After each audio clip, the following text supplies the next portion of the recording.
Medieval is best in the world.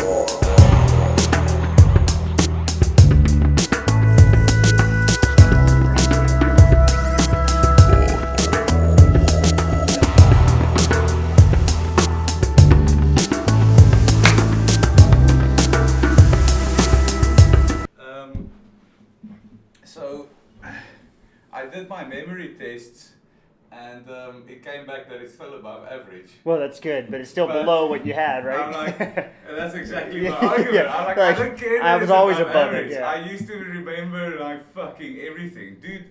We didn't get mic stands. They didn't have any. Oh, that's so, fine. are you comfortable to hold Yeah, I it? can hold the mic. You can keep it up. So it's these ones. Yep, pretty so cool. Keep it this way. yeah, so just hold it like that. I'm not gonna really use. Do you think we centered on our camera there? I think we're pretty good. Yeah, We got Scrabble. I try not to do. There you go. I was gonna tell you put something on the Scrabble board. So I just want to see if I can hear myself. There's obviously a lot of post editing that we can do, but it sounds pretty decent. We'll slide this over here just a little. Whatever you want. Yeah, it'll make it easier that way. This is quite a little informal setup that I do here, just because Yeah, well, I'm fucking not here to do podcasts. Dude, I wanted to ask you, or let me just do it like this. Maybe let me fucking introduce this guy. yeah. First name first, right? I do it quite informal, but just to introduce Chris O'Rourke. O'Rourke, yep. Is that Irish or what? Irish, yeah. So Good Irish which name. generation? Second generation. All right. I actually about a year ago put in my paperwork for dual citizenship, so Okay. we'll see what happens there. Cool. Make sure that's on mute. So with a lot of my podcast guests, Chris is also one of these random motherfuckers that I just basically approach and ask her, we have a chat. So I'm here on holiday in Charleston, South Carolina, and staying with my friend. And the other day in the elevator we met. And then you were walking your dog, we drove past. I'm like, that looks like a really cool guy. He's like, no, he's awesome. He was in the military and stuff. I was like, what? The military? Maybe Yeah. I can have a chat to him. So I just went to go knock on his door. I'm like, dude, do you want to have a chat? And he's like, sweet. Let's do it. So that's Yeah. how we got Yeah, here. absolutely. So like some of my podcast guests, I've known Chris only a few minutes. Yep. Do you know have you ever heard of the guy called Andy Stumpf that does a little bit of podcast? He's also former fucking SEAL Team 6 type of guy crazy that guy. does that crazy shit. But I Yeah. listened to one of his podcasts the other day, and he said that one of the things with some military stuff is that people don't trust that you are former military, that you're just saying it, and then when you actually leave, they give you like a number or something. Do you remember that? Yeah, so- the name of that, what do they give you? Well, it's so almost like a reference letter. I am officially former military. yeah. I mean, it depends. At least in the U.S. context, is the best I can speak of. Yeah. I mean, you have different things. You have contracts for when you go into the military. Now, you can have your contract pulled out of public records. It can become classified, and so for all intents and purposes, you may not exist. And then, of course, when it comes time to retire, all of a sudden you're brought back, into reality, and then they give you paperwork. In the U.S., we have one that's called the inactive ready reserve. So like if you go in and you do 4 years or 8 years, at 8 years you're fine, you're free to go. But if you only do 4 years in the military, they actually can keep you inactive for 4 years, and so they can call you up at any point and say, hey, we need you to come back in because your job is short, or we need more bodies, whatever it happens to be. But when you start talking about people who work like in the intelligence community, particularly people who are in different type of group related options, like whether it's field operators, whether it's NSA, CIA operators, or whatever the FBI operators, those are such close-knit communities that you never really kind of leave those. It's not that you're going to keep working in them directly, but indirectly, almost everybody that retires or leaves is still, they go to start companies that are selling products back to those guys, or they start a training company, right? So I don't know that there's a number they call, but I don't think that you ever really leave. But don't you get like a little, basically what you were saying is that you get some sort of CTRZE number. Yeah. That is specifically, I don't know what they call it. Well, so I mean, there's plenty of ways we can look up and verify military status, active and inactive, and so unfortunately in the U.S. they use your social as kind of the basis, Okay. which is our social security number was never really meant to be used that way. Yeah. But that's kind of what they use as your ID number. But there are programs, and again, I can only speak to context of things that are not classified and things like that. But we'll say that look, if you've got a skill set and they need it, the government's got some sort of way to make you come back in and say, hey, put on a parachute, we're pushing you out. But let's say you talk and some random citizen says, well, I don't think that you were really in the military. Can't you say, well, just go phone this this branch? And sure. Yeah, you can do that. There's verifications. You can usually do it by name. In the U.S., a lot of times you can, depending on the state you're in, you can actually get a designation on your ID card. So like my driver's license actually says veteran, so it's immediately verified. You also get things like, so if you had any kind of disability or injury, or even if not, if you're just a former military service member, we have the Department of Veterans Administration. They actually hand out ID cards now too that you can get, that you can prove you're a previous vet. And that becomes pretty helpful for those that don't necessarily retire. Because when you retire, you still have an ID card that says you're a retiree from the military, and it actually comes from the military. But if you're at the Veterans Administration, it's a separate organization, separate entity. They give you that card, and you can still use it. But in the past couple of years, we've actually had some changes to laws that allow non-retirees to start using some of the benefits they had when they were still active in the military. So like our on bases, you have restaurants, and you have in the Air Force and Army you have the PX and BX, and in the Navy you have the Navy Exchange. These are retail organizations that were built for service members, so that when you deploy, there's a small place where you can buy materials you need, or sometimes even video games and things like that. Or at home, it's more like a JCPenney's / GameStop / whatever. But what they had is a lot of people would get out and would never be able to shop there. So you can get those kind of ID cards as well that allow you to kind of get back on base or go back and use some of those resources. Cool. So there's a lot of different ways. So, like I said, I don't know Chris, so I'm going to ask him questions, and he's going to tell me to go fuck myself if it's too I'll do it sensitive nicely. to ask. So, can you say when you joined the military, which branch did you join, or arm, or like whatever you call it over here, and then what was like your career, how long, and then which different units did you operate? Okay, and then so we'll get later to maybe what some of those units did, as much as it's allowed. Yeah, I'll be a little vague on some of the stuff, but early 2000s, around the 2003, 2004 timelines when I started looking at going into the military, I was taking classes for music, and I realized early on that while I love music, there's no way in hell I was going to be able to pay for student loans to go to school for music. I started looking at other opportunities, and I was working for a major retailer where I was doing computer repair and writing tools that were deployed across the U.S. for computer repair, fixing viruses, worms, spyware, and things. Because in the early 2000s, a lot of that stuff was really starting to pop up. And you had like Bonsai Buddy, Kazaa, everybody had just got up the Napster kit. So I was writing tools that cleaned that up. So around then I was like, if I'm doing this stuff, I should probably just find a career where I can get paid for anything. And quite honestly, the stress of work and the stress of school, I kind of wanted to go somewhere where I could just take it easy, for lack of a better word. And what I mean by easy was more that I didn't have to think about what I needed to do. Someone else could just tell me what I needed to do for a little bit. So, and how old were you at that point? I was 20. Yeah, 20. And the 21. Guitarist, or what? Yeah, guitarist. Okay. Yeah. So, ironically, most people want to take a vacation. I was like, oh, I'll join the military. So I went around and I looked and tried to figure out what the career options were. I kind of wanted to get into hacking, which is what I've been playing around with in the 90s. Laws had changed, and so people were starting to get in trouble for a lot of the stuff people were doing out of curiosity's sake. I would never say I ever did anything malicious or nefarious, wasn't stealing credit cards or anything like that. Just curiosity. But laws were changing, and I said, I have an experience that is unique at this time frame that might be valuable, so how can I apply it? And I saw that there was a couple different opportunities. What was interesting about the jobs that I looked at is I looked at, being a linguist / interrogator.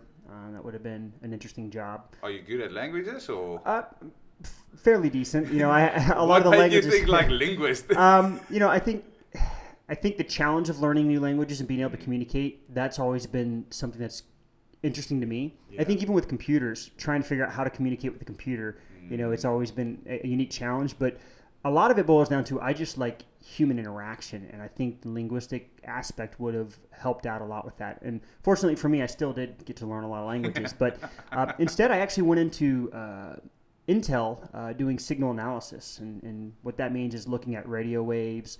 And it was a logical fit because when you think about music, you think about how radio waves bounce, propagation, diffraction, reflection, and things like that. And so all the same things you have to worry about with acoustics is the same things you have to worry about signals. So I get in there and everyone's like, how does this guy know this stuff? And I'm like, it's a piece of cake. You just got to do a little bit of math here. It'll bounce this way. I listened to Anthrax when I was young, got inspired, started playing music. Yeah, there we go. And so now here I am, and that's exactly what I did. And fortunately for me, there were 2 jobs in that kind of field. And the one that I took merged with the other one, so both jobs became the same job. So I got a 2-for-1 deal. Can you say what the job title was? Yeah, at the time, we have career codes in the military. I was enlisted, and so. But where do you enlist? So this was post Afghanistan, pre-Iraq, or was this post-Iraq? Yeah, this is post-Iraq. Iraq had really started picking up because that was around 2003. So there was a lot of like military stuff going on television, on news. There was a different era than what we are now. Yeah, a lot of different tension, and more importantly, it was pre-Al Qaeda really running rampant, and definitely pre-ISIS. It was pre a lot of the turmoils in Iraq. This was still pre even capturing Saddam, right? So this is a time where we're going in there, whether that was right or wrong, man, that's a whole other topic. I don't know if we have enough time for that, man. But needless to say, the time frame, at least with the information we had at the time as private citizens, it was not a time where it was anywhere near what would happen 2 or 3 years later when things just really went to hell in a handbasket. But then where do you... I was actually in North Carolina. Okay. Yeah, I was living in North Carolina. After school, I went back and was hanging out with my family for a little bit, and I chose to just go in there because there's a high probability I was going to have to come down here anyway. Okay. And ironically, I had a train here in South Carolina, just an hour away from their house. So I came down here, did my basic training, Then I went out to a Navy base and did training out there, and then I went out to the middle of the desert in Arizona, did some training out there. Then I went a few other places that we won't talk about, did some training, and then next thing you know, I'm in Europe. Eating doner kebabs and drinking good beer. So if there's any young kids listening, like let's say they're 18, 19, 20, like what do you search on Google if they want to sign up for the military? Now I would actually tell them to look at, especially if they have like a cybersecurity or a hacking interest, look at the cybersecurity career fields in any one of the branches. They all have a lot. The thing about the military is everybody has this vision that when you're in the military, you're automatically going to be in combat. And the truth is a very small percentage of people actually see combat. And there's a differentiation between the roles. There's combat and there's combat support, and all of them play a valid part, right? So one job isn't better or worse than the other. They just have different things they do. And the reality is even when you deploy to, Iraq, Afghanistan, or Northern Africa, or places like I went, you're gonna, you're not necessarily going to be doing exactly what you think you're supposed to as far as your job is. So you have to be a little bit flexible. But if you went in and you thought, because I picked this job, it automatically means I'm going to combat, you may never ever see combat. And then some guy who's like, I do textile services where I, or petroleum transportation, you're the first guy to go. Right? So petroleum transportation isn't a combat MOS, but yet what do we need to fuel the tanks and the trucks and everything? We need vehicles. I mean, that's logistics. Unfortunately, it's right. The logistics side of it. That's where we had a lot of the problems in Afghanistan. So did you sign up thinking I'm going to be stateside all the time, or you signed up thinking like I want to get out there somewhere? Europe. You're a bit of a GI Joe type of Rambo.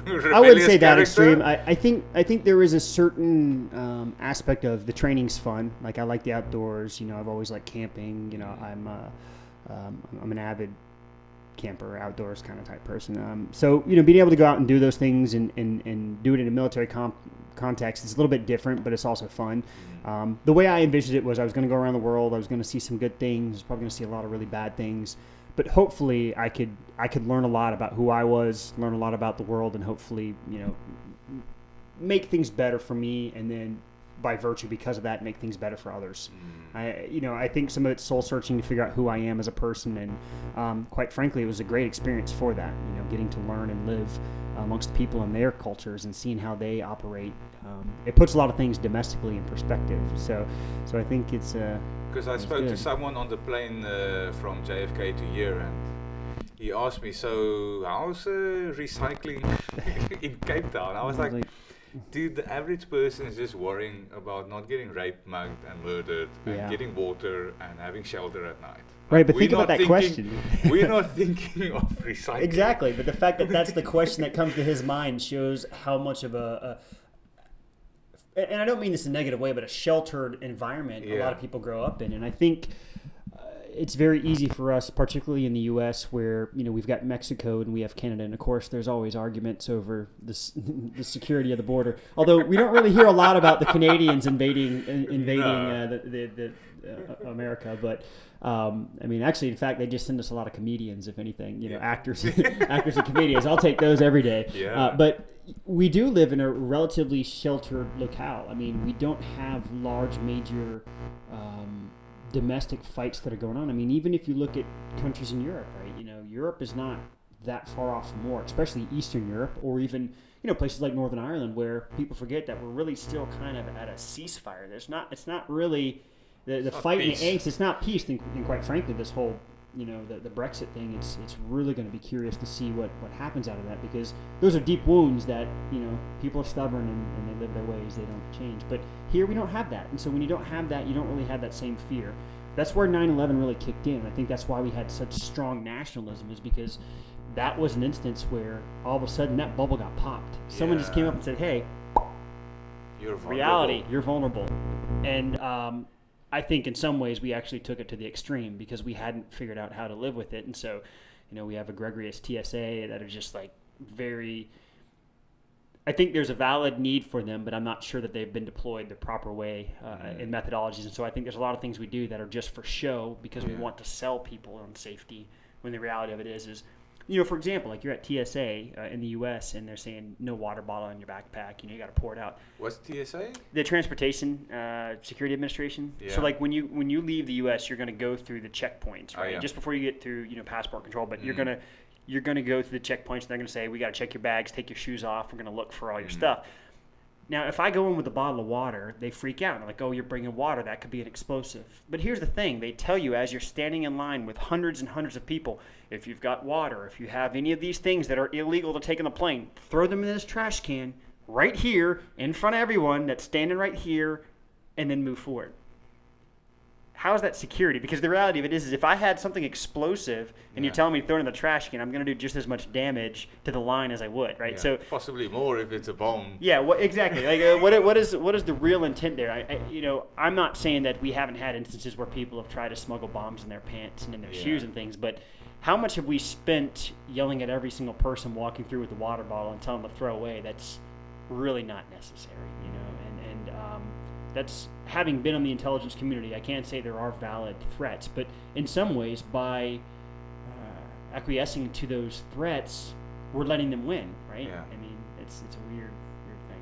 So Nah, the bubble, it's a weird bubble, but it's kind of, you, because you don't see those things, you don't know how to adjust for it. Dude, so. I was driving today because I'm finishing up my time in Charleston, and I'm flying out on Tuesday, so it's getting a bit of that time where I'm reflecting a little bit of, what did I enjoy here, what am I going back to? And as we were driving home, I'm like, what I appreciate, and I know Charleston is not America. Yeah, it's its own little piece. I mean, people forget how big the states are. But and you can tell me if it's the same or not in other places, but like, for example, the etiquette on the road is really friendlier. Mm-hmm. No one's like tailgating. Yeah. Since I've been here for a month.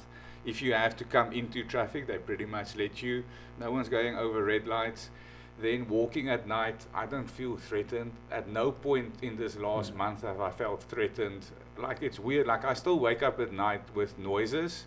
Like, I stay in a place that has, the fridge has like ice blocks. Yeah. But I'm waking up like, fuck is going on? What's that noise? And I'm, so, and I'm like, I don't know how to say it, like, if you grow up in an environment like this, you become a bit of a pussy because... Yeah, you don't have your guard up. There's nothing to be afraid of. And it's... So I a little bit understand what you're getting at, and like they might not be able to come in here and cause massive disruption, but they like little bees irritating you and forcing you to irritate everyone at the border. Yeah. you know what I mean? So I get you. Yeah, that's exactly it. I think...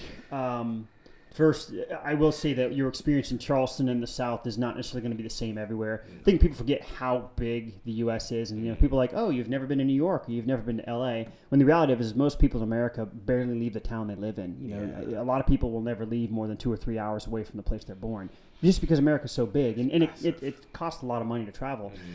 Having lived across the U.S. and all these different places and consistently traveling, I can see every area has their own kind of personalities. I mean, it's no different than if you go to Germany or France. And, for example, there's always the stereotype that French people are stuck up. And I'd say, well, no, the only time I've ever had a snobby experience in France was in Paris. And everywhere else in France, they were absolutely beautiful people, lovely. And the only reason I got a hard time in Paris was just because, if I spoke French, they'd say, "Oh, you have horrible French. Speak English." And if I spoke my language sound ugly. And if I spoke English, they're like, "How arrogant of you to not speak French." And I'm like, "Okay, like, you want me to just point? Like, what do you want me to do?" Exactly. So what am I gonna do? But the U.S. is like that too. We have different personalities, and for better or for worse, I think that's why we have a lot of issues politically. Is that people think there's one answer, and unfortunately the answer that works in certain areas isn't always the answer that works everywhere. And so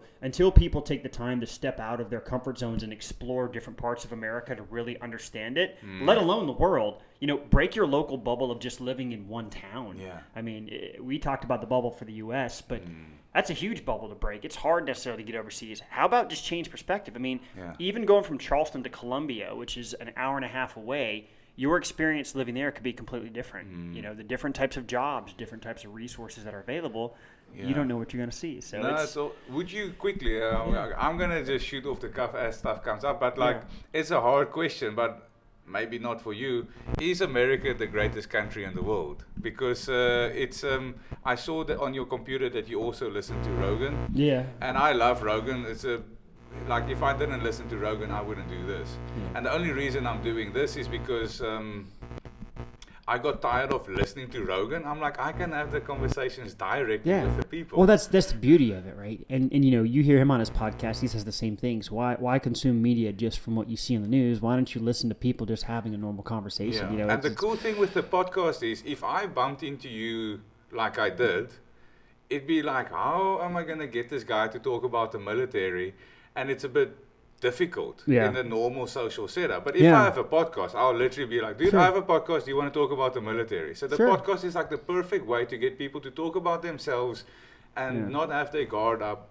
But he, for example, put the American flag as his backdrop on his video. And he regularly says America is the best country in the world. And would you agree to that? Because there is something over here that it's quite unique. It's, I'll say, for everything that everyone likes to point and create chaos and flaws for America, the America that has built to what we are today is unique. There's not a lot like it in the world. I'm proud to have served. I'm proud to have defended this country, and I'm proud to have worked with partner countries as well. I've spent time in your native lands, and I've been all over the world. So it really is the best place I've ever lived. And I do believe it has the most opportunity. I do believe if you get away from this crazy media headache and arguments and things like that at the end of the day, that's trivial. And the actual living here, like you've experienced, the people being friendly and the people caring, I think that America is the good America. And unfortunately, I wish that part of America was represented a little bit more culturally. Yeah, it's sad to see because, listen, I know a lot about the Me Too movement. I know a lot about, the black people in Old Ally getting shot. And even currently, I think there's still a lot of problems with black people getting shot by police. Yeah, and, racial profiling. So you hear a lot about this. And it's the basic thing that I like. Again, Charleston, you have this yellow island in the middle of the road, which it's so stupid with its simplicity, but it's such an advanced concept. Like, let's just build a yellow island in the middle so that traffic is a bit easier. It's not dangerous. You can just park there, and if you have to be there 5 minutes before you get into the lanes, it's a fairly advanced, very harmonious type of society, which I think that is beautiful. Yeah, I think it is. Well, everybody's a part of it. It's definitely designed for you to interact and be a component of the town, you know. And I think we steal some of that notion from Europe. I mean, America. People forget America is just baby Europe in some ways. We're all the prudes that got pushed away, which it's horrible thinking America's prude because we're probably one of the least prude countries now, but. In context, we took a lot of the best parts of Europe. And I mean, what has human society done, though? Humans, as we've migrated and immigrated and just moved around the globe, we always try to take the best parts of what we've had, and then we try to assimilate into a new area and try new things. And I think, you know, for the melting pot perspective of what America has become, it's great. And I think it's a land of opportunity for anybody and everybody. You know, I think it represents what we want it to be.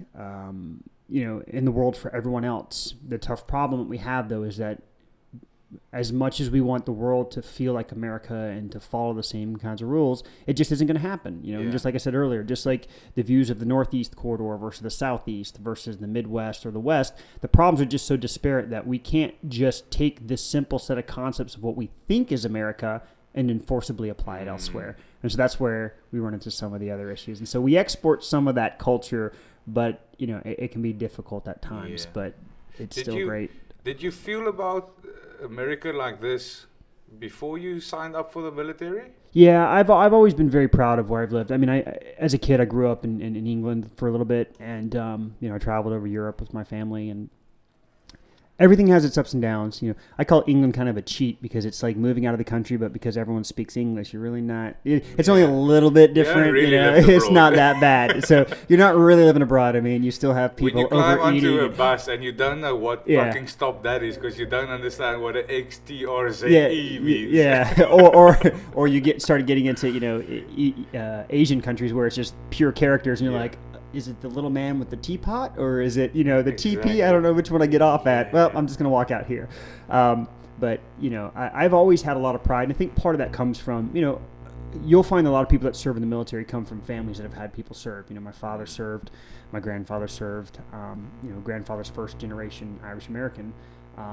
But he served this country because the country gave him opportunities that, you know, he just didn't have in his native land. And so I think a lot of the pride that you find, at least amongst my peers that, you know, that have served or who have done civil service and things like that, a lot of that pride comes from, you know, you live here and you see the good things, and so you want to continue that and you want to try to keep that. And so it's not just like America's the greatest, it's that I love the life that I get to live. And even with all the BS, and I got a lot of BS that goes through in life, even with that, the fact that I do have a lot of opportunities other people don't have is worth me fighting for. And so that's kind of where I feel like, if I came to America, I'm like, how can I not be successful? Because it just feels like you are rewarded for your efforts here, if that makes sense. I don't know if it's true, but I definitely get the impression that I've bust my balls in all the countries I've lived, but I haven't been rewarded accordingly. But it feels like America is one of those places that you get what you put in. Yeah. So if you put in a lot, you're going to get out a lot. And I quite like that. I feel like it doesn't matter which skin color, what language.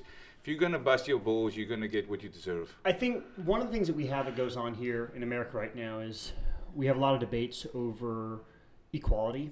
And I think there's two things that people conflate with equality. There's equality of opportunity and there's equality of outcome. We don't have equality of outcome. And I don't think any place ever will, because to your point, hard work varies amongst people. I mean, you know plenty of people who will bust their hump like yourself, and you know plenty of people who won't.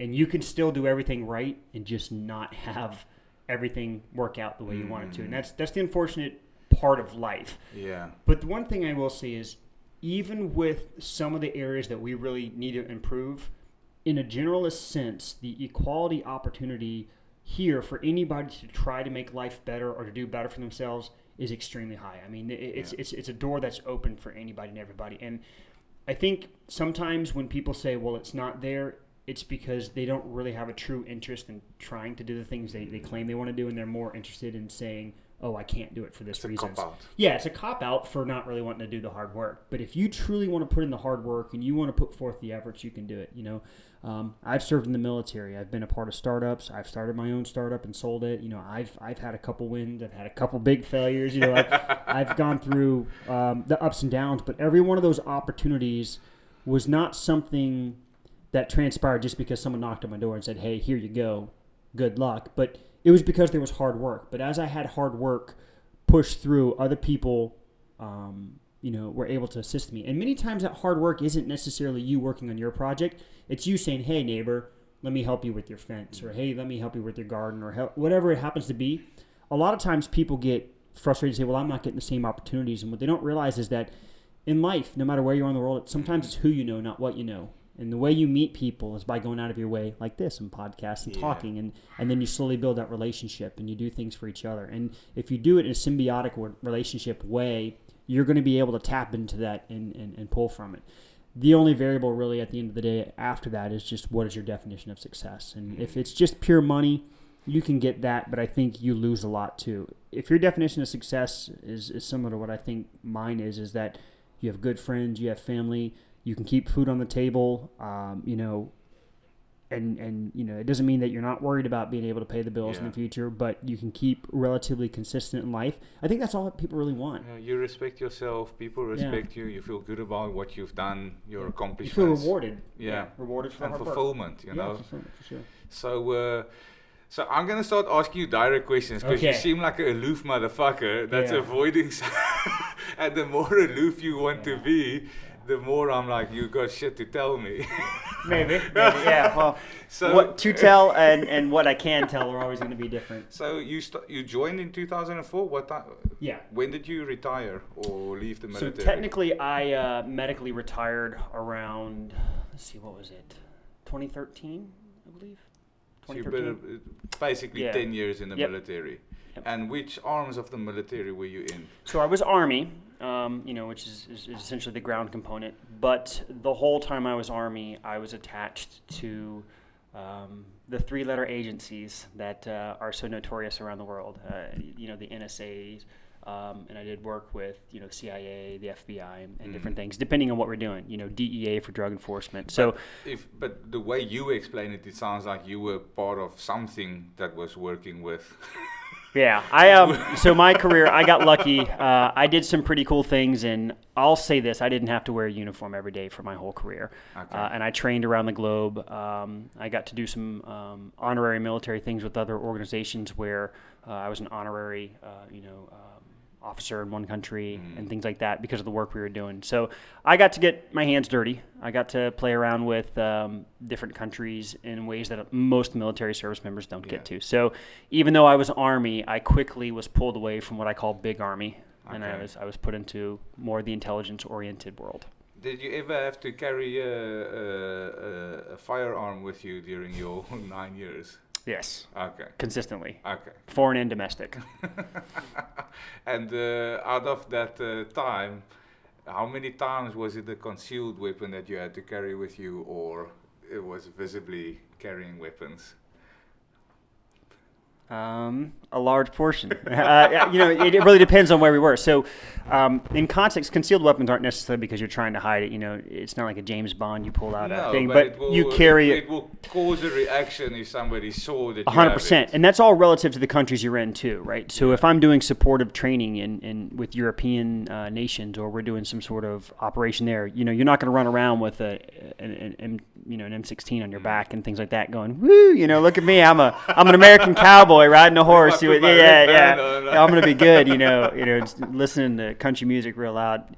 You're not really doing that, but you may have reasons to carry weapons, and in some countries you can, some countries you can't. I mean, I can say that I've flown on airlines, with a diplomatic passport, to do operations for the U.S. government, for NATO, and for other people where I'd have to carry a gun for the simple reason of the places we were going to end up had a propensity or a reason to escalate, whether we wanted to or not. Not so much because people were even targeting us, but just because I could be walking down the street and all of a sudden someone's like, hey, you obviously are white as hell and you're bright. You stand out. I don't know where you no were, tan. but if you were in Mogadishu, what the fuck are you doing in this neighborhood?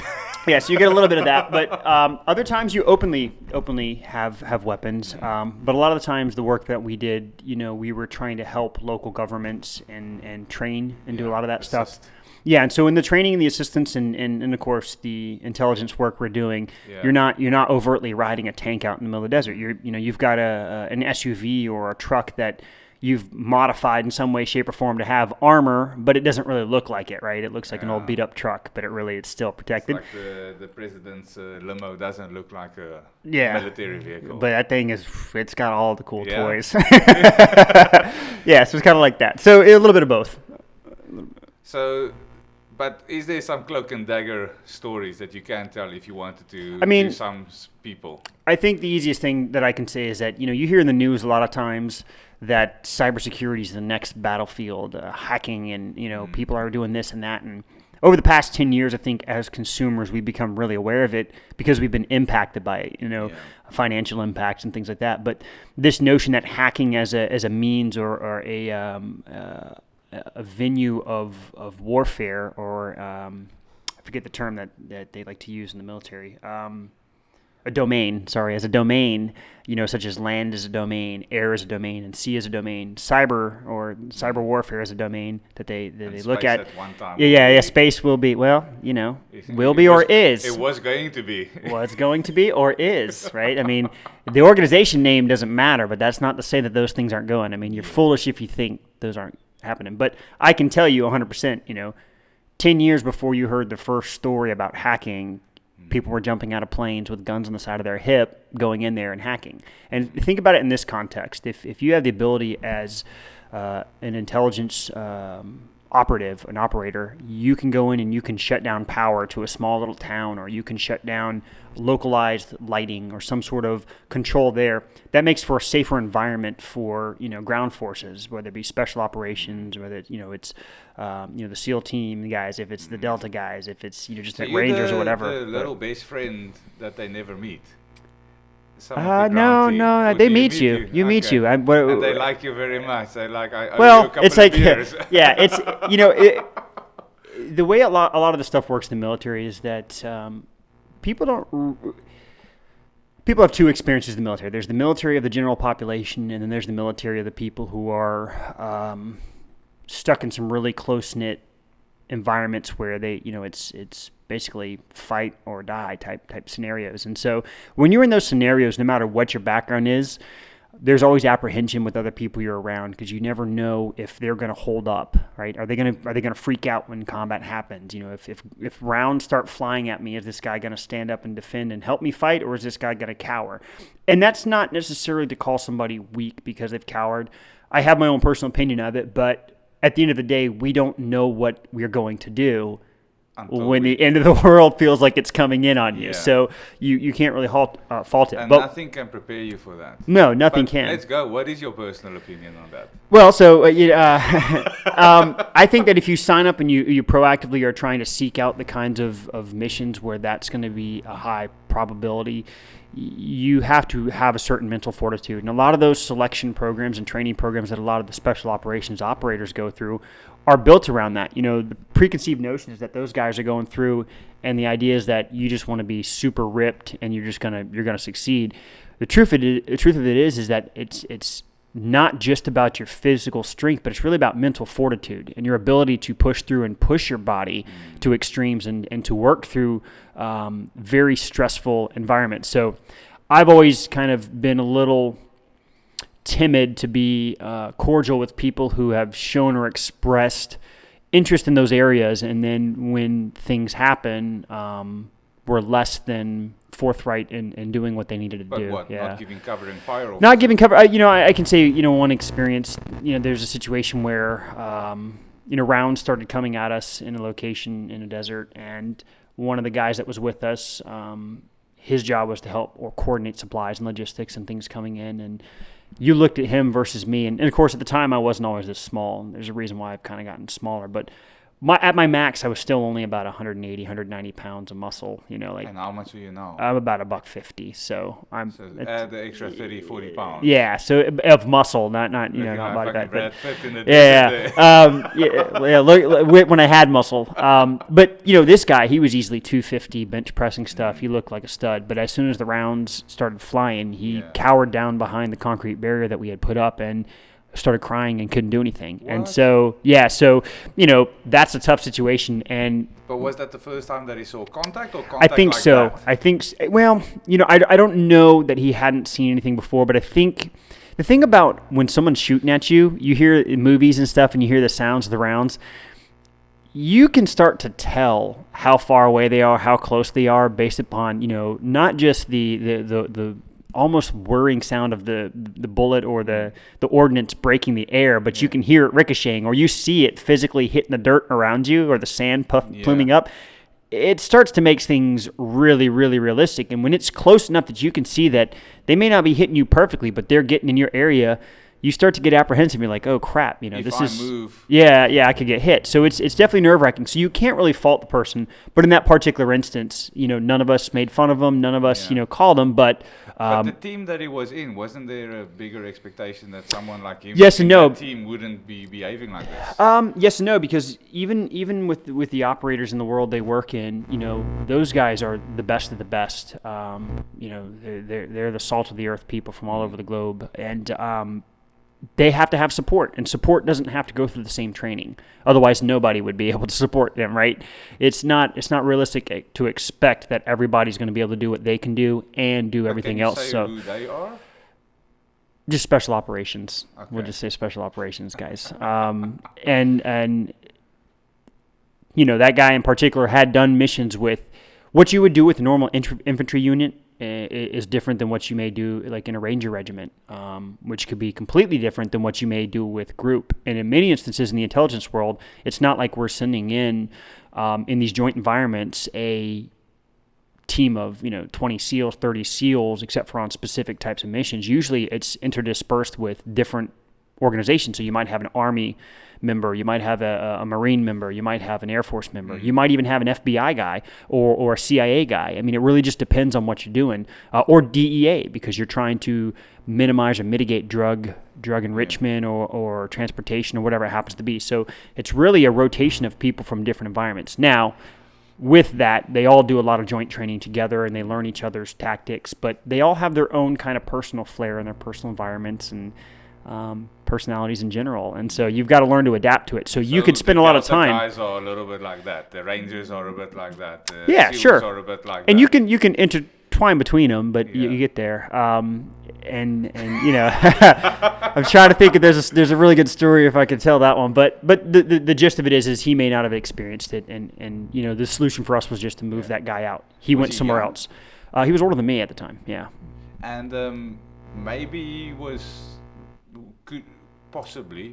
might something have happened stateside with his family that influenced him that day. Sure, everything. You never know what situation you're going to be in. It's like when you wake up in the morning, it takes a few seconds for you to figure out what's going on, and then you kind of figure out your mood. But it's very rare that you wake up and you're just like, okay, I want to punch somebody, I'm mad. Usually it's a series of events that transpire early in the morning, like, remember what happened last night?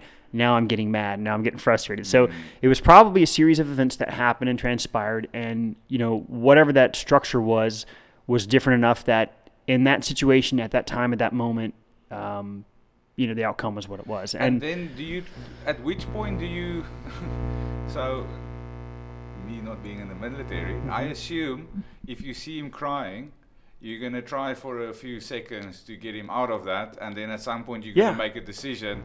He's not going to work with me, and I've got to move on. Yeah. So how long does that take from trying? How much time do you spend on trying to convince him he's okay, he can do it, and then until he's out of the game for X amount of time? So I want to be clear that him crying is not a weakness. I see. No. I know. But I'm just talking operationally right. here. So operationally, because I feel like listen, I've been crying my eyes out since I've been in America, which I don't, but it's just because it's been a battle to get to America for medical treatment. Yeah. And I've been white-knuckling with injuries for a very, very long time. We're shooting a documentary on it, and we'll be out in about a year. But also during this time, a lot of traumatic stuff has happened in my life. And part of my treatment is sitting in traction machines that pull you apart. Yeah. And because I'm doing it intensely, I'm sitting about 2 to 3 hours a day in my mind. I'm one of those guys, I'm always busy. I watch a movie with playing a game on my phone. I can't just do one thing. Now I'm sitting 2-3 hours a day doing this, I finally achieved my goal, saving a year to get here. And I'm relaxing, and suddenly I'm exposed to feelings and thoughts and emotions. And emotions that I'm not used to. So I completely understand that. Fuck, you don't know when it's going to hit you. And it's not a weakness. It's almost like a strength to be able to go there. But it's obviously the timing in that situation. And so what you have to do is you have to recognize. So in that particular situation, when you can see what's going on, the first thing you do is, in my instance, all I had was my pistol. So I'm putting rounds back with the pistol, trying to go through. And I only have a couple rounds. Which means it's quite a close combat type of situation. Close if it's enough. Pistol. Close enough. Yeah. Because how accurate is a pistol? 50 yards? It depends on how well you shoot. And which pistol you have. Yeah, and what pistol you have. That's right. I prefer, like, if I... So, again, depending on how you deploy the military, you have standard issue military weapons, but then when you do different type of work, you sometimes can get a hold of different types of weapons and things like that. And I always love to carry a 45 1911 just because it's got a historic charm to it. Yeah. It's the old Army pistol, service pistol to begin with. And is it larger than the others? It's larger than a 9mm. You have a lot fewer magazine options, but a 45 round has a lot more stopping power at the end of the day than a 9mm. And does it have a bit more of a scare effect if it's louder? Oh, it has kickback and it's a little bit louder. Yeah. And it's how many bullets can the magazine hold? 7 for a standard magazine. Isn't that a bit frustrating? It is, but you try to carry a couple with you. But the thing is, for me, is usually if you're in a situation where you have to use your pistol, that's the last resort anyway, right? Yeah. And in most of those situations. Sorry, I wanted to ask you earlier. Have you ever been in a situation where you had to carry a bayonet or a knife on you as a you carry a knife. Well, you carry a knife all the time. Yeah, there's always a chance. I mean, you never know what can happen, right? But I've never had to get into like a hand-to-hand combat situation, but I have seen it. Okay. And so. Is that difficult to watch? Because you can't really help out, or no, you help out as soon as you can. It's just a matter of how fast can you get there. Well, so it's not even just with that. With any situation, if you have somebody that you care about or you're friends with or whatever the relationship is, but you see somebody everything seems to move at a very, very slow pace. And so you'll hear a lot people who have been in combat will say, man, it seemed like it took forever. And it's like it was a 5-minute incident. But in your mind, everything is going on for hours. It's just taking forever, and so you can't run fast enough or you can't get there fast enough. But you have to train your mind to keep calm, not to let your thoughts wander and think, oh, he's going to die or do this or this or that. You have to keep focused on, my job right now is to get over there and grab him. My job is to, or her, or my job is to try to provide cover so they can reassess the situation and move. And so you work with it. But it is tough. Everybody handles it differently. So coming back to this gentleman.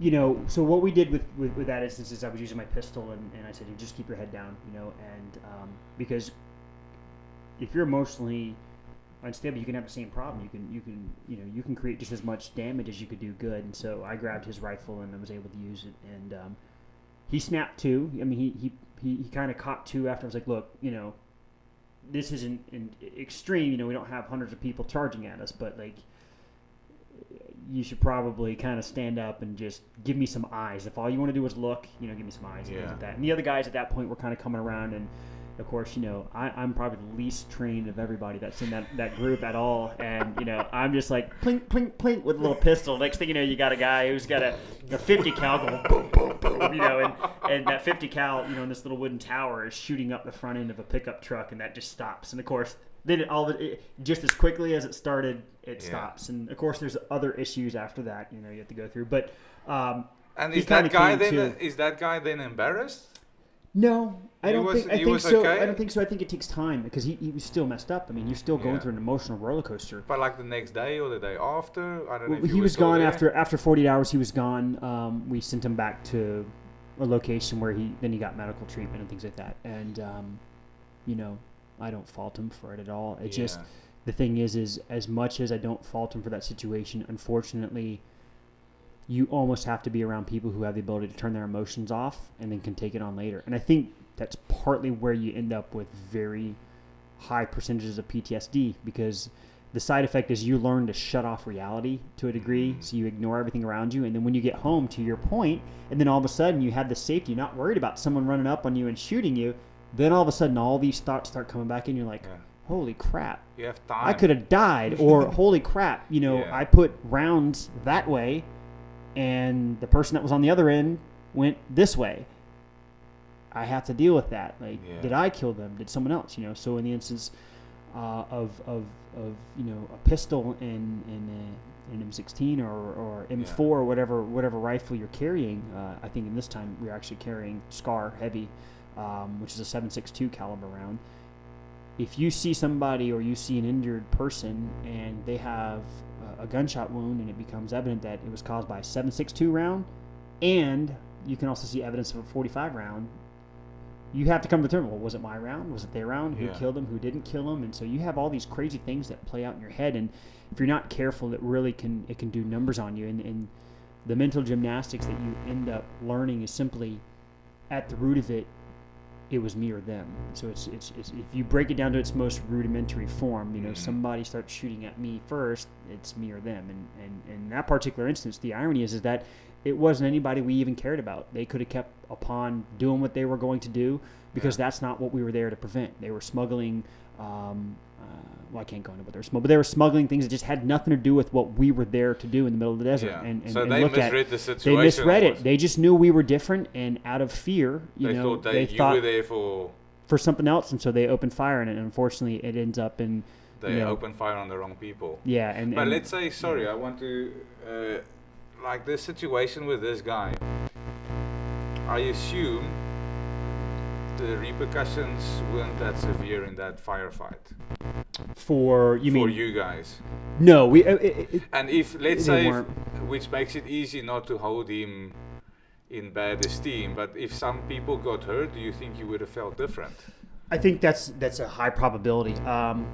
Just for there would have come to a point where no man's left behind. But if you are dead weight and you're holding back the team, at some point you're gonna have to make a decision, whatever it is, and you might feel differently about him if a couple of your guys got hurt. So here's the reality of it, and thank God I was never really put in a situation where I had to think this.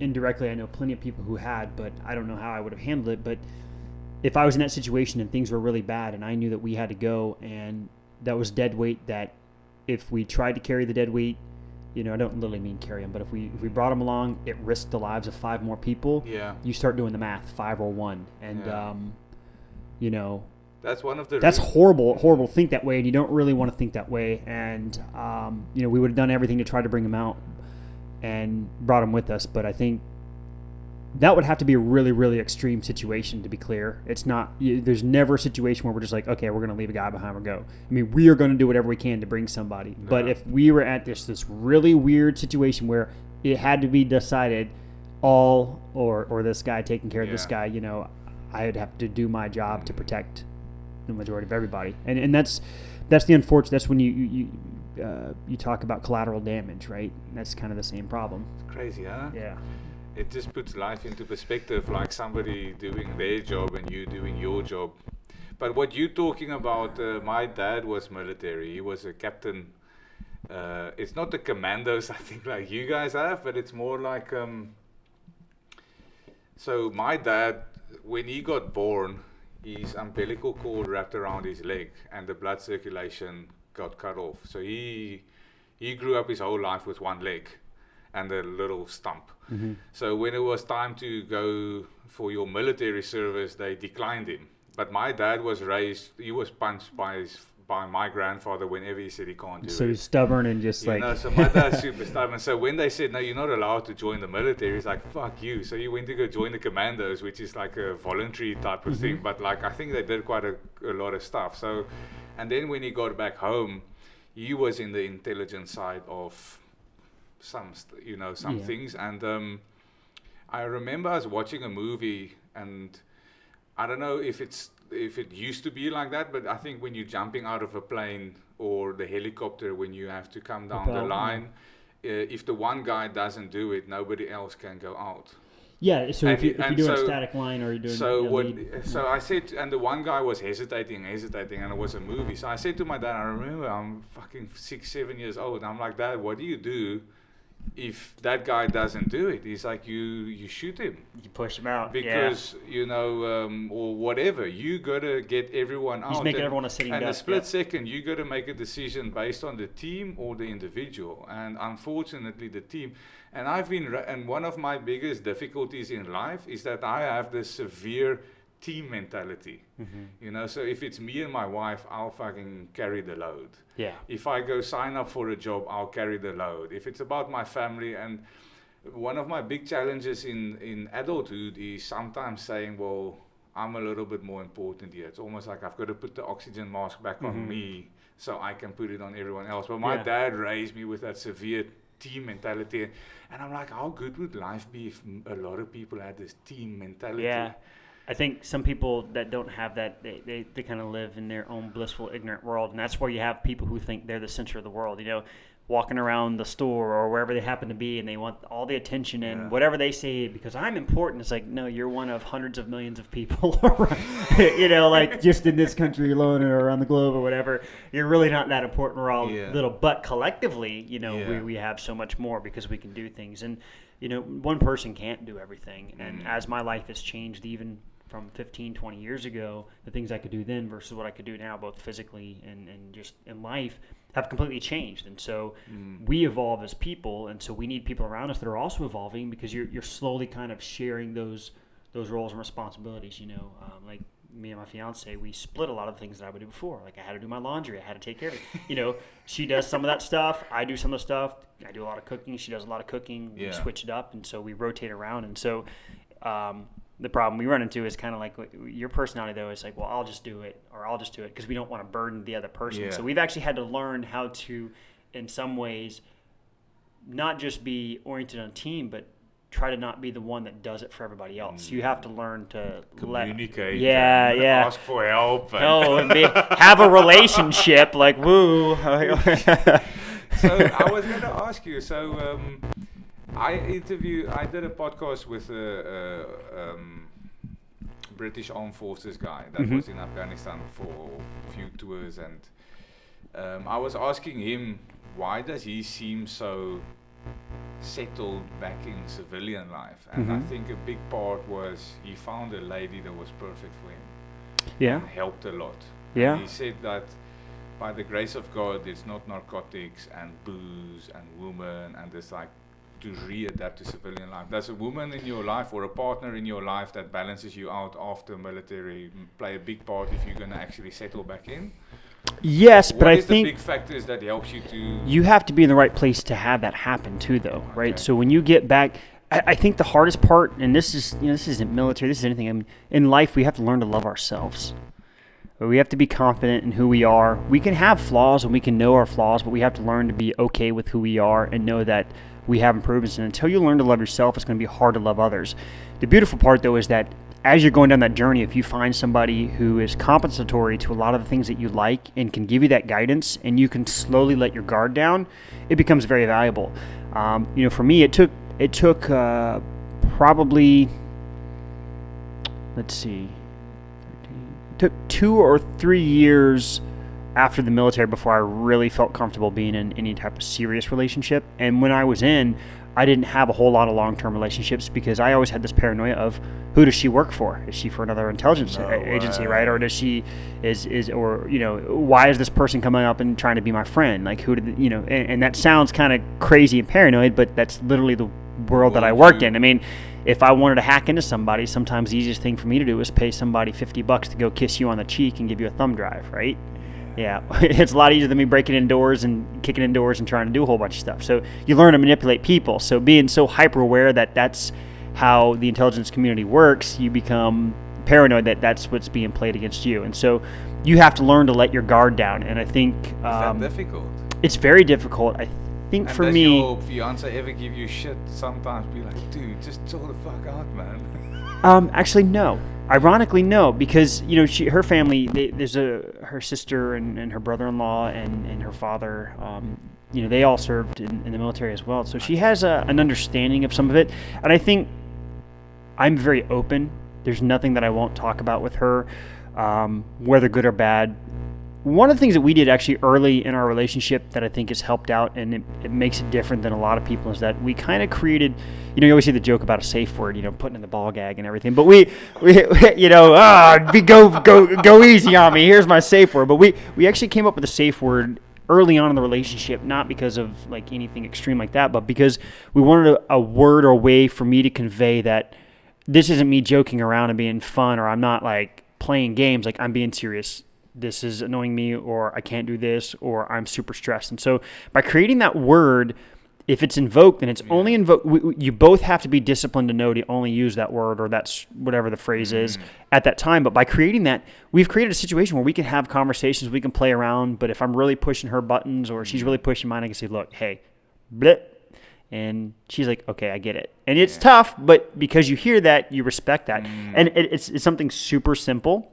But I think because we've done that, it's made it that much easier for us to be even more open about a lot of other things, because we know that if it's getting to somewhere we're uncomfortable or it's not the time, we go here. And it's very rare that we use it. Sometimes, though, if I'm having like a really stressful day, or I'm just kind of fighting with car manufacturers. Yeah. When I'm having to deal with a car that's all messed up, I'm like, hey, just give me some time. And then she'll come home and she'll say, what do you want to do for dinner? She'll come by and she just wants to see me because at the end of the day, and I'll say, look, here's our secret word. I just need about 30 minutes. I need an hour. Let me go take a shower. Let me just sit outside and collect my thoughts. And then I come back in and we're good to go. It's so weird you've got that, because my wife and I, we by accident got onto it, and we say, I'm going into my red zone. Yeah. It's like just before the bomb explodes. Exactly. Into that red zone.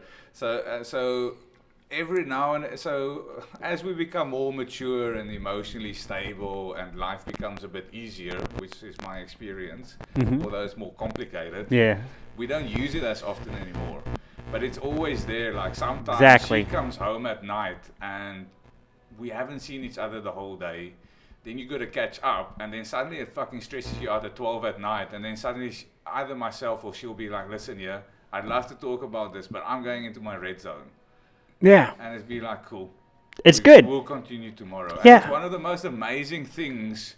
It's a simple thing. Changer. Like, since then, I'm like, relationships are easy. It is. It's simple. And it's funny, but we joke around about it. A lot of the friends that we have here have we're open about it, that we have it, and they're like, oh, that's funny, haha, it's like you're into some weird kinky stuff, and we're like, no, we're just into listening to each other. And ironically, the ones that make the most fun of it are the people that are the most miserable in their relationships, because they don't know how to talk, or they become yes man or yes woman, where they just listen and say yes, even though deep down they don't.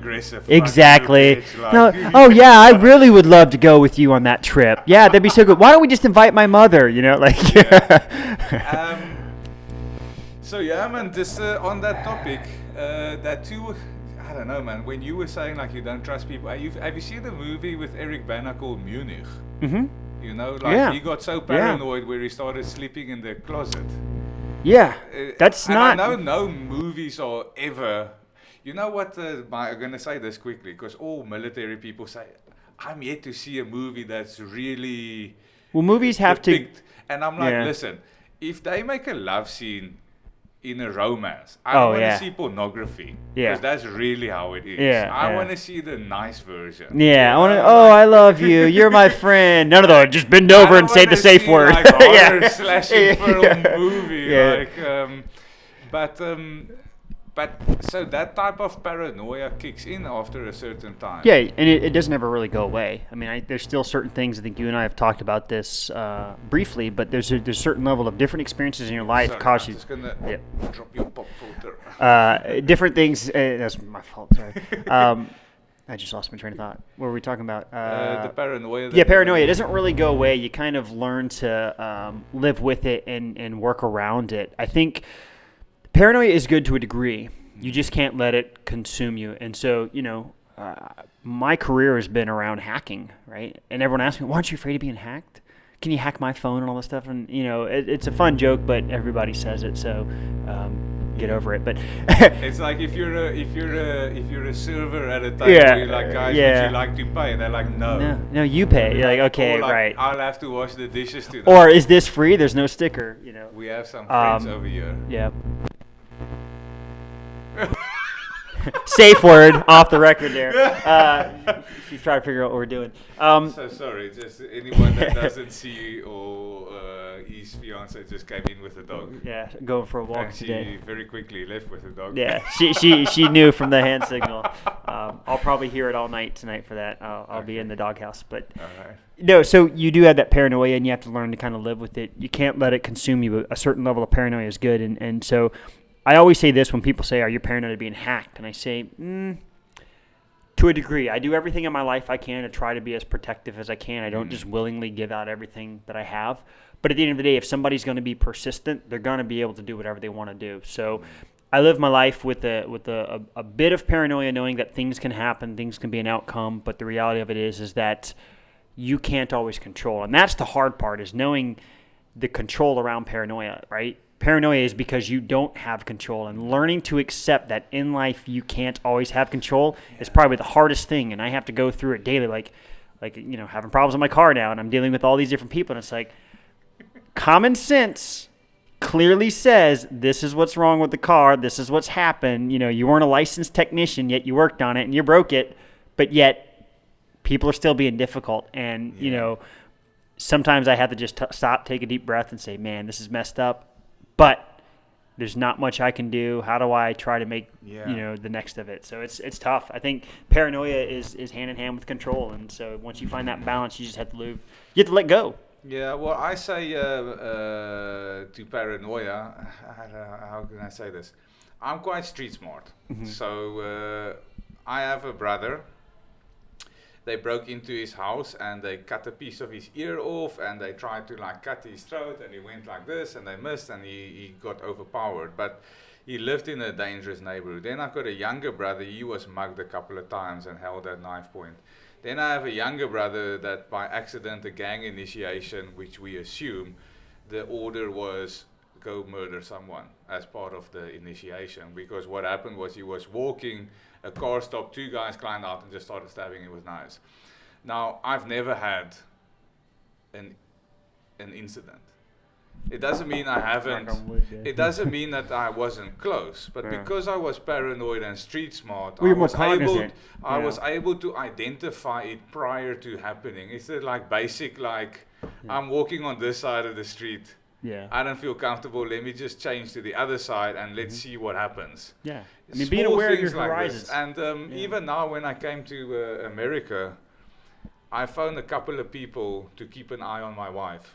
Mm-hmm. And it's at this time of the day, if you're in this territory, this is your phone number. If at this time of the day, if you're in that area and shit goes down, that is your telephone number. Now, I'm one of those team, though, right? And having a collective people you rely on. But it's just a bit about rather safe than sorry. At the moment, our neighbors are gone, and we live in the mountain, and they have dogs, and you're safer with your dogs inside the house than outside the house. And one of her friends, they broke into her house earlier the week, and it's dangerous. I said to her, listen, if you really feel unsafe, get the dogs, just put it inside the apartment, and there's always steps you can take. So I'm a bit paranoid. Yeah. Where do you draw the line between healthy and unhealthy paranoia, basically? Yeah, it's healthy and unhealthy fear. I think if you let it control your life to the point where you're not, if you're consumed with more paranoia than joy, then you're not living life. I mean, it's easier for me to say because I don't have all the same pressures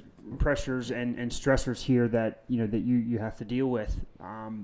The other side of it is that you've collectively learned. Knowledge is a human trait that we can share, and so you've learned through others' misfortune or bad luck, and you've learned to spot some of those characteristics.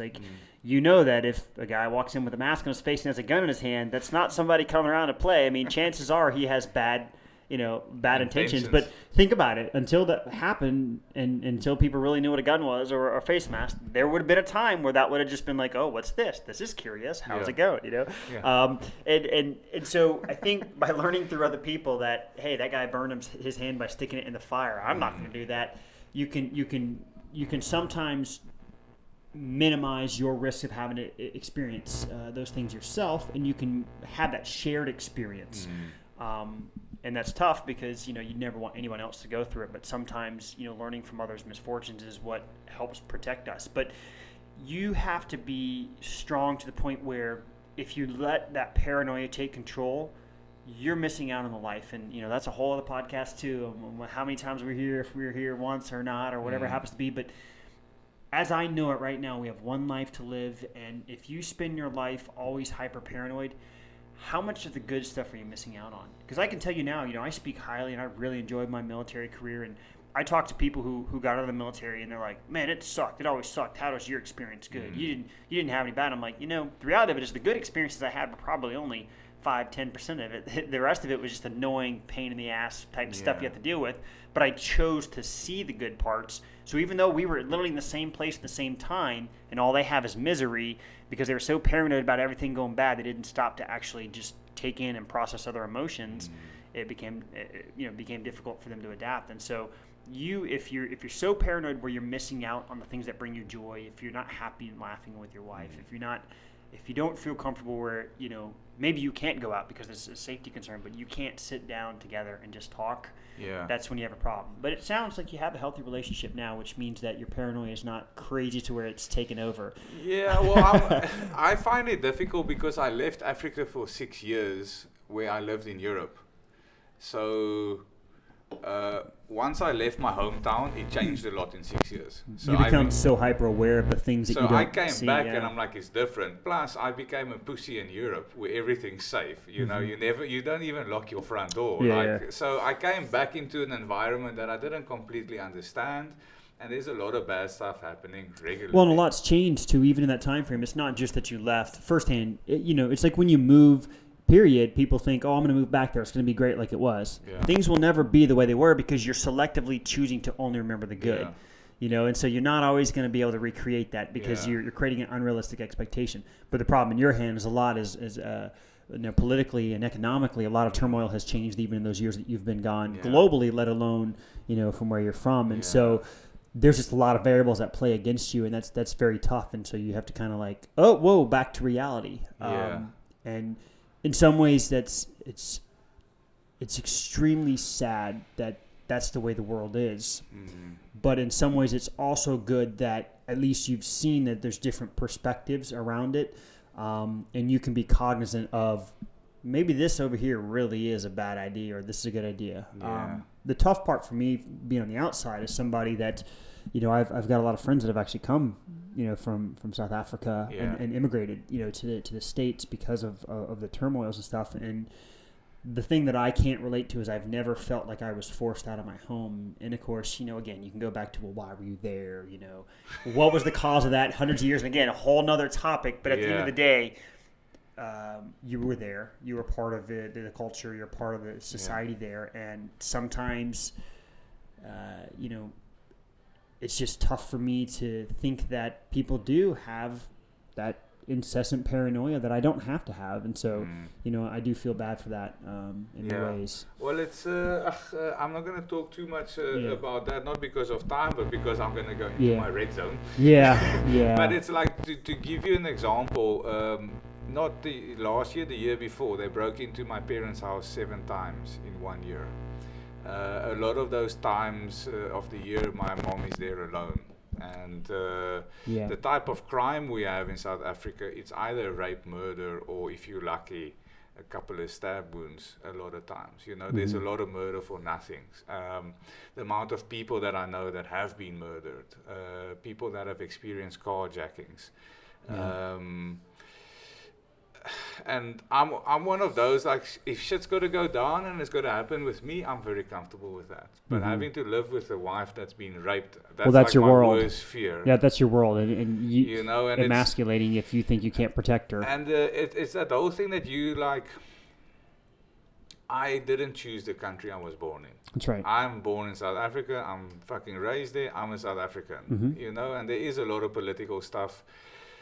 But it is what it is. My wife's European, so it's extra like she doesn't understand the ins and outs and nooks and crannies of street life and the whole dynamic of for example, I took I'm short of money, so I took a deal where I had to work in a certain area in Cape Town, but the problem was I had to come home at 10 o'clock at night, and I actually had to consider, am I going to cancel because it's not safe to drive in those neighborhoods. And I had to say, I'm leaving this destination at this time. I have to be at this destination. This is my route. If anything goes wrong, it's like. So we have decided that we're leaving, and we're doing it between March next year and June. We're still deciding on a country. If fucking Donald Trump wanted to hand out some visas, then please bring it over here. But well, I think we'll put in a good word. I think we're moving to Europe, and it's we want to have children, but I said to her, I can't have children at the moment. Like and it's not like I'm paranoid, and it's not like it's unrealistic paranoia, because the statistic shows that. And again, touch wood, you know, nothing bad's happened to me. It's happening to my family. Yeah, but you know, it's tough because you're it's not immigration by choice, but it's immigration in some ways, persecution. And the irony is that the whole turmoil of the situation and everything that's transpired it's basically an inversion of everything that was the chaos that was down there for generations before, and it's tough. And so, you know, I've friends of all races and ethnicities have lived all over, and I've seen everything, and I understand the plight of all sides, and you know, I'm not here to agree or disagree with things that have happened hundreds of years ago, but that's just it. I wasn't here for that. You know, what I think is we all should have an equality of opportunity, but we can't guarantee equality of outcome, right? Yeah. And unfortunately, the way people are going about it now is they think that everybody should have the same outcome, and it's going to have a negative effect, and it's I feel bad hearing that, you know, that's a situation we're in. And the average American probably has no clue that's going on. But to your perspective, there are parts of America that are like that, right? There are parts in inner cities in Baltimore. I lived up there for a while, and you know, I used to keep a shotgun downstairs that was unloaded and the shotgun upstairs that was loaded, and I'd have people randomly stumble by my house, you know, downtown, knock on the door. First thing I do is pick up a shotgun, and I'd make that sound, which is a very clear sound. They go, like, oh man, you know, I got the wrong door, walk it over. Like, yeah, you got the wrong door. It's a very clear sound. But you do sleep safer, because like I went to visit my dad the other day, and I wanted to put my phone on charge. He's like, no, it's next to my bedside table. And I got there, and his fucking shotgun's there. You know, and then once he falls asleep with a shotgun and a pistol underneath his pillow. That's like, I mean, so, you know, and that's again another debate on guns and control and all sorts of things around it. But at the end of the day, you know, I've had a couple situations where I've had to have one. I've had to have one to defend myself here domestically, to say, hey, what are you doing in my house, or get out, right? I mean, fortunately, I've never had to shoot anybody. You know, never had. Have you ever had to do a warning shot to get someone to be realize that you're serious? Not in my civilian life. We'll leave it at that. You know, I mean, you know, you usually try to be very clear. Nobody in their right mind ever wants to take anyone's life. But I'll tell you now, the moment that I pull that gun, I've already made a decision that if that gun is coming towards somebody, I'm ready to take your life, right? Because if I'm not, I shouldn't have that gun in my hand, because it's a very dangerous weapon. So I have to be mentally going through the process of, if this is escalated to where I feel it's important, I have a shotgun or a knife or whatever the weapon happens to be, I have to be mentally, you know, have fortitude to say to the point where I know that this is something that could happen and transpire, and I have to be ready to follow through with it. Otherwise, all I'm doing now is adding a level of risk for me. Because if I'm not ready to use it, you're going to overpower me, take the knife or the gun. You're so I've just handed you my weapon. Yeah, exactly. I just handed you my ace in my pocket. Do you want it? So it's tough. Medically discharged. Yeah. Why? What happened? Well, you know, when you're young. When you're young, you run, you do things. I mean, I was running 10, 15 miles a day. I was always working out. Like, I have ADHD, and it was just a great release. And sorry, we're gonna get to this on the ADHD. Like, was that something good to have for your job? I think yes, and I think so. That's the one question, and then obviously, how did you get medically discharged? Yeah, so I think it's a good thing because you learn how to control it. If you learn how to control it, rather, it can be a good thing. But leading into it, that's one of the things that actually helped me in my career succeed, is because if I can put control around the ADHD and I learned how to manage it, part of it was with the extraneous physical activity to burn myself out sometimes, and then part of it was just really digging into a bunch of different projects. For me, I can't just work on one thing. I have to have 2 or 3 projects I can bounce between. I focus on time, but because my mind changes, it's like, nope, I need to work on this now. And you've never medicated it? I tried. The problem is everything has a cost in life, right? And the moment I medicated, I became lethargic. I became less clear. And I actually found that, you know, the synapses in my brain weren't firing the same way. I wasn't finding relationships and seeing the anomalies that I was seeing in my work when I wasn't medicated, so Yeah. I backed off it. But because of that, they're like, hey, jump out of planes. You can do all this weird training. I did Choose a gun. expert mountain training with the Germans and the Austrians. We're gonna start at the base of the mountain, and it's 100 degrees, and by the time you get up top, there's 3 feet of snow, and you've got a day to make it. Run up there. Oh, by the way, it's also raining, and here's a bunch of stuff, and we'll have some beer at the top. Or we're going to ruck from one side of Austria to the other, or we're going to go to the Czech Republic and do training from all over the place. Or, sleep on ice shelves in Norway, things like that. And so, when you go through a lot of that, your body takes aware. There's a reason in the U.S. why if you serve 20 years, you retire at 20 years. Very few careers in the world will let you retire. And the reason being is because in that 20 years, you're probably doing 60 years worth of damage to your body. And unfortunately for me, I started feeling some pain in my groin, and I was worried that I might have had cancer of some sort. And when I went in, they go, no, you don't have cancer. Your knees are still busted up, which at that point I had known that my knees had constantly had problems. But where did that come from?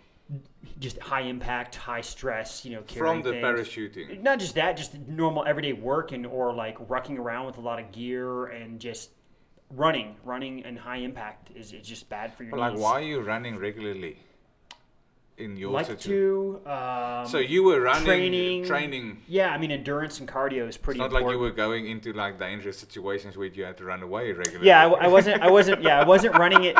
Well, what was the Area 51 where they're like running Naruto to get into Area 51? Yeah. No, it wasn't like that. We're breaking into the foreign Area 51s or anything. But cardio is important because you want your body to be trained.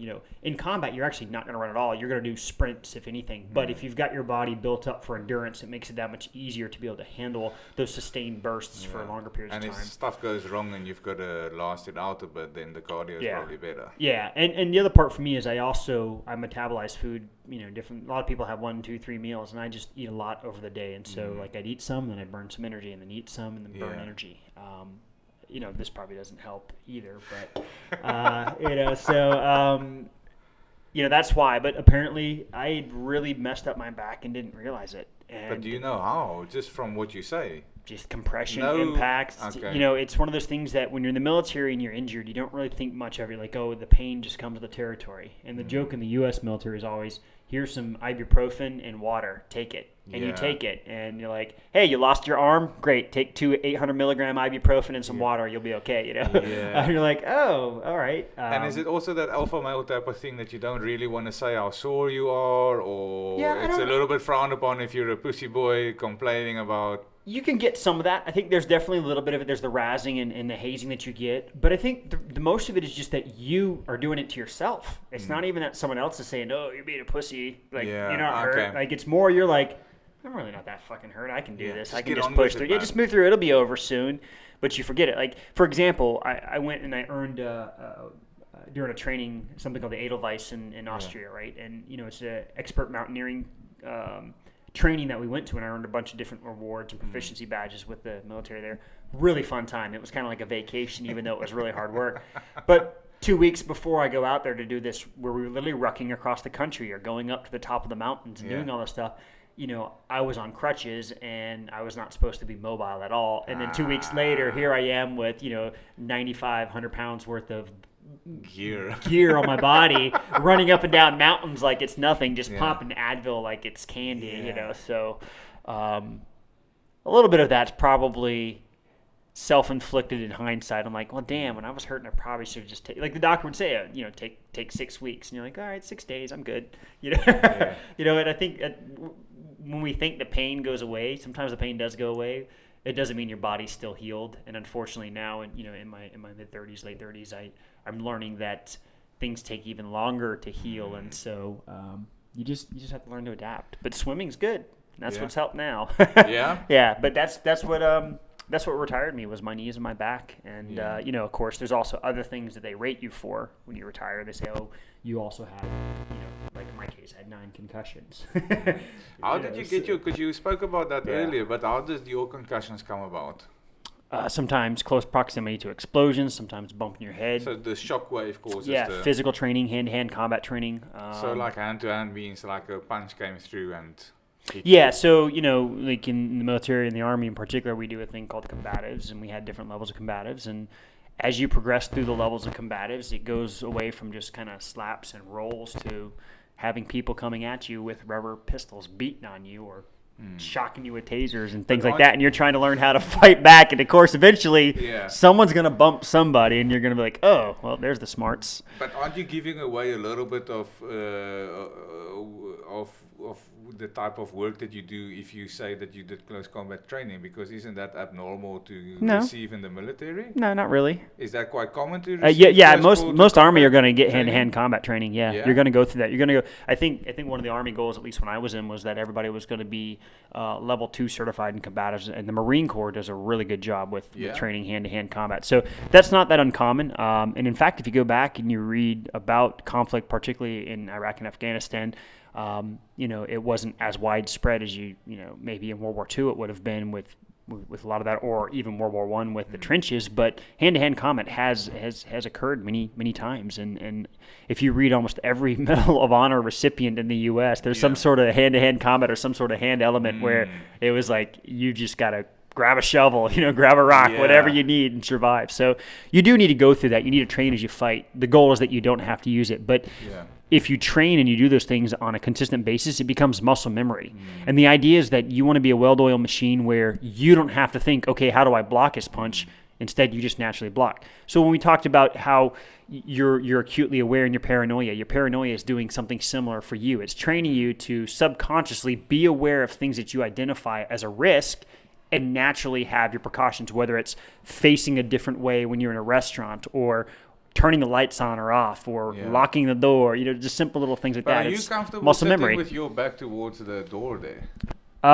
Yes and no, right? So I'm comfortable in certain environments. I think there's always a level of uncertainty. I'm more comfortable now than I would have been in the past. But like sitting here right now, is there some senses going on? I have my back against the door there. I think my mind is kind of that mathematics I said earlier, where 70% of it would be paranoia, 30%'s not. But the truth of the matter is whether I'm still big or whether I'm small like I am today, I'm pretty confident that I may not be able to win the fight 100%, but I sure as hell am not going to go down without hurting you. And I'm not afraid of defending myself. So I've kind of come to peace with, I'm comfortable and confident in my skill sets and the things I do know, and where they're lacking or I'm less trained, I at least know enough that I would say for the average person that most people are going to deal with in these types of situations that would try to create a fight.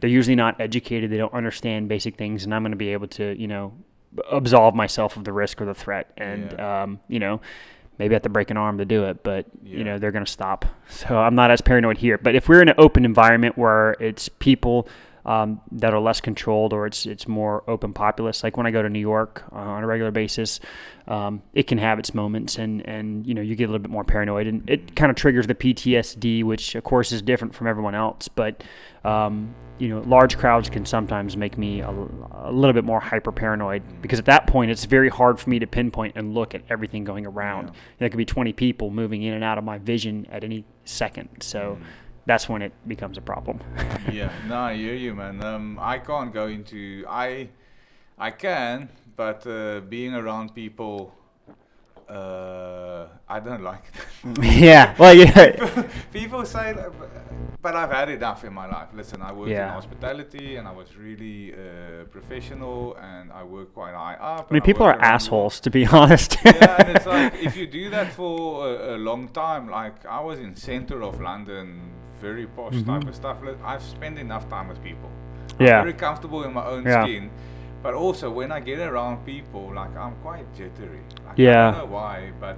anything can happen, It's not that crazy. Things escalate all the time, and, I see it a lot. Just people arguing, and they were just standing there, and all of a sudden there's this loud argument, and someone's throwing things in the grocery store, and you're like, what the hell just happened? How did that happen out of nowhere? And I think that's the paranoia fear that everybody really has, is that any moment something can happen. And again, we have this bubble here in the States where that wasn't the case, but from a larger scale, that's what 9/11 made people hyper aware that things really can happen at any moment. I mean, nobody thought that morning they were going to wake up and, one jet would hit a tower, let alone two, right? Literally, it happens, and everyone's like, oh, man, that's crazy. At no point was it in anybody's mind, minus maybe some of the intelligence community, but at no point was it in anybody's mind that we're like, okay, we just saw this happen. literally going to happen again in 30, 40 minutes or whatever the time And difference it's there was. interesting, it's almost like that mentality of the second plane is coming and people are taking time to film it rather than remove themselves possibly from the... Yeah, it's almost... It's very... It's kind of that notion that when you're driving in a car, a lot of traffic that happens because of car wrecks usually isn't because of the car wreck. A lot of times the car wreck is isolated or moved off the side of the road. The traffic and the congestion and the further complications are because everyone wants to stop and, is there a body? Did they lose their head? This morbid curiosity in some ways that humans have. I make a point. I have this moral thing of never look, because I feel like it's trashy. Yeah. To look. Yeah. And in some places it's a problem. Yeah. Out of respect, I'll pull away. And it's not nice to see dead bodies. Like I saw Yeah. I saw one the other day, and even it was covered.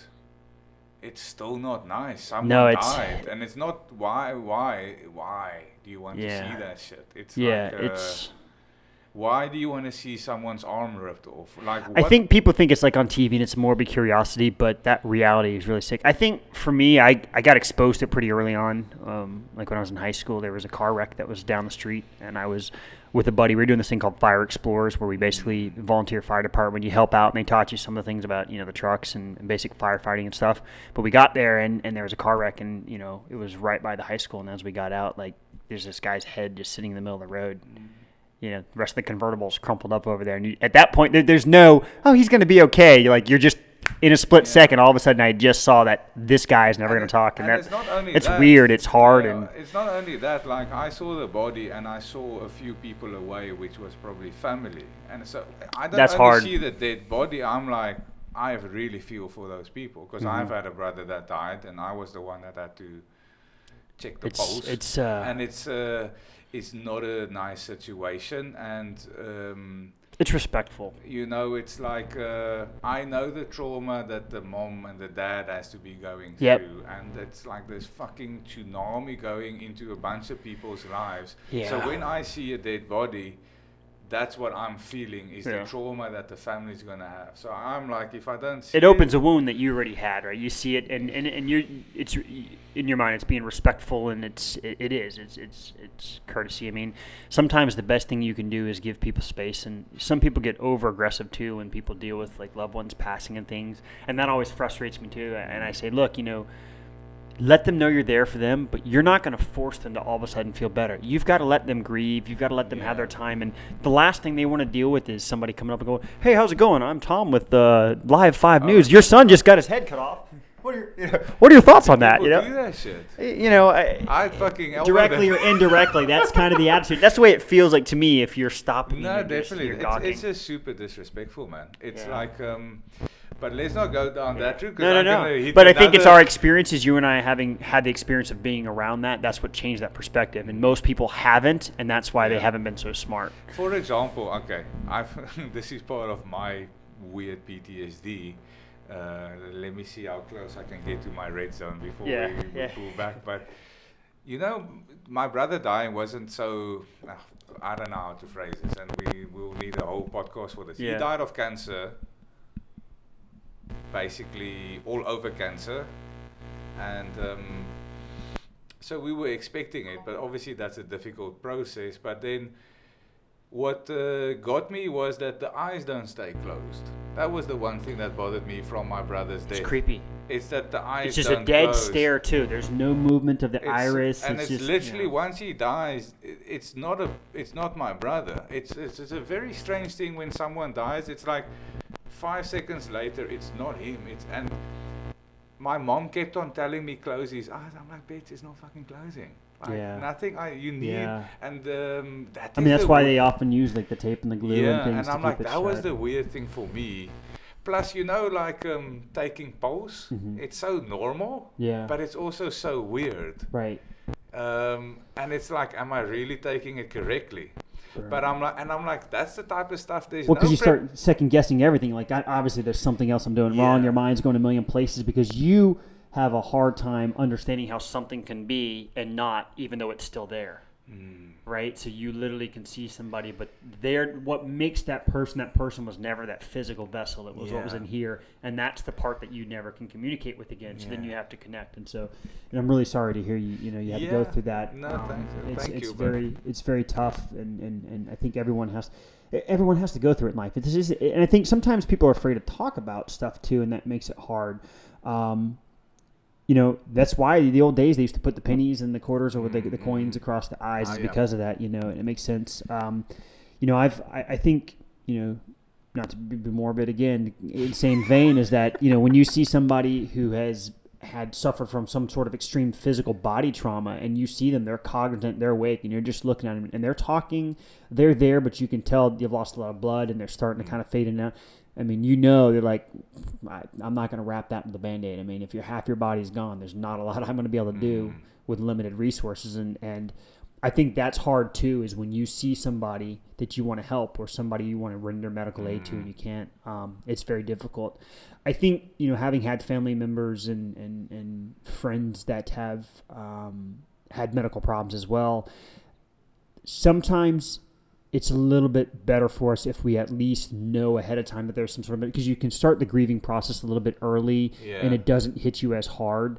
And part of that, I think the grieving process is when that individual, and I don't know how your brother was, but I know sometimes that when I think back to, my grandparents on my dad's side, they knew the medical problems they have and they knew they were it was a finite amount of time. We weren't trying to come up with some idea that there was going to be a miracle drug. We just knew that diabetes and cancer were ravaging the body. I knew 18 months before he died, I knew he was going to die. So the doctor told my dad, listen, your son's not making it.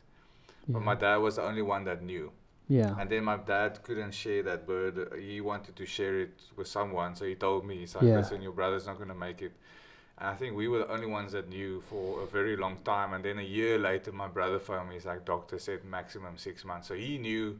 Yeah, at that point. And then we all knew. And then these people are very good at what they do. Mm-hmm. They can literally see, well, we thought 6 months, but it's gone down to 5-6 weeks. Yeah. They do get it wrong sometimes. But you could see with my brother, it is a matter of, we were on standby that last 2 weeks, like any moment now. So, it is, but it's a weird process. I'm sure you can attest to this. Like anything that's happening the first time in your life is weird.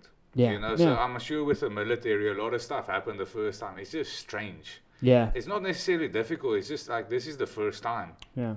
And so I'm sure the next time I'll be better at it. But it's a very strange process. Plus, my grieving was quite weird in the sense of I flew back from Europe for his death.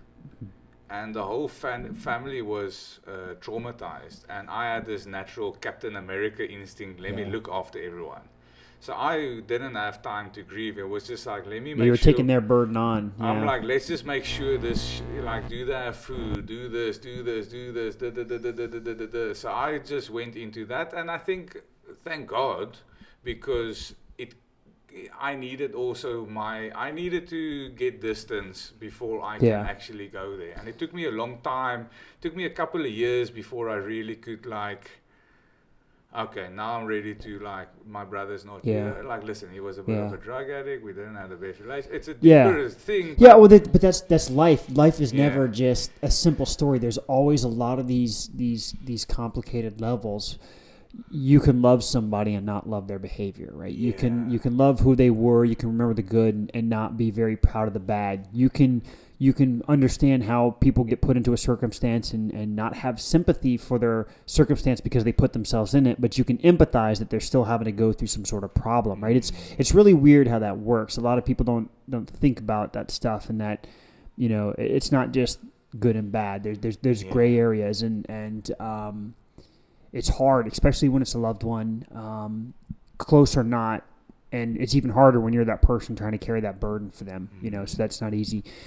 But in the other side of it is the burden that you selflessly put on yourself for your family, whether they convey it or not, indirectly helped them more with their grieving. And so it's selfless sacrifice, right? One of the core tenets of the military was always put yourself before, or put others before yourself, rather. And that's what you did, right? Yeah. So I know you said you weren't in the military, but you definitely have the same kind of core tendencies that somebody like that would be. And I think that's why we get along in our conversations and such. So even the message I sent Yeah. you earlier, I'm like, my wife always gives me shit. It's like, why are you so detailed? Why are you Yeah. fucking just send Just me let me one? know. But like earlier, I sent him a message. Okay, dude, as agreed, we're meeting at 4. Yeah. This is the topics I want to talk about. I know we discussed about the shooting range, but this is happening. Also, Yeah. I'm going. I'm very detailed, but I think it's because there's also courtesy.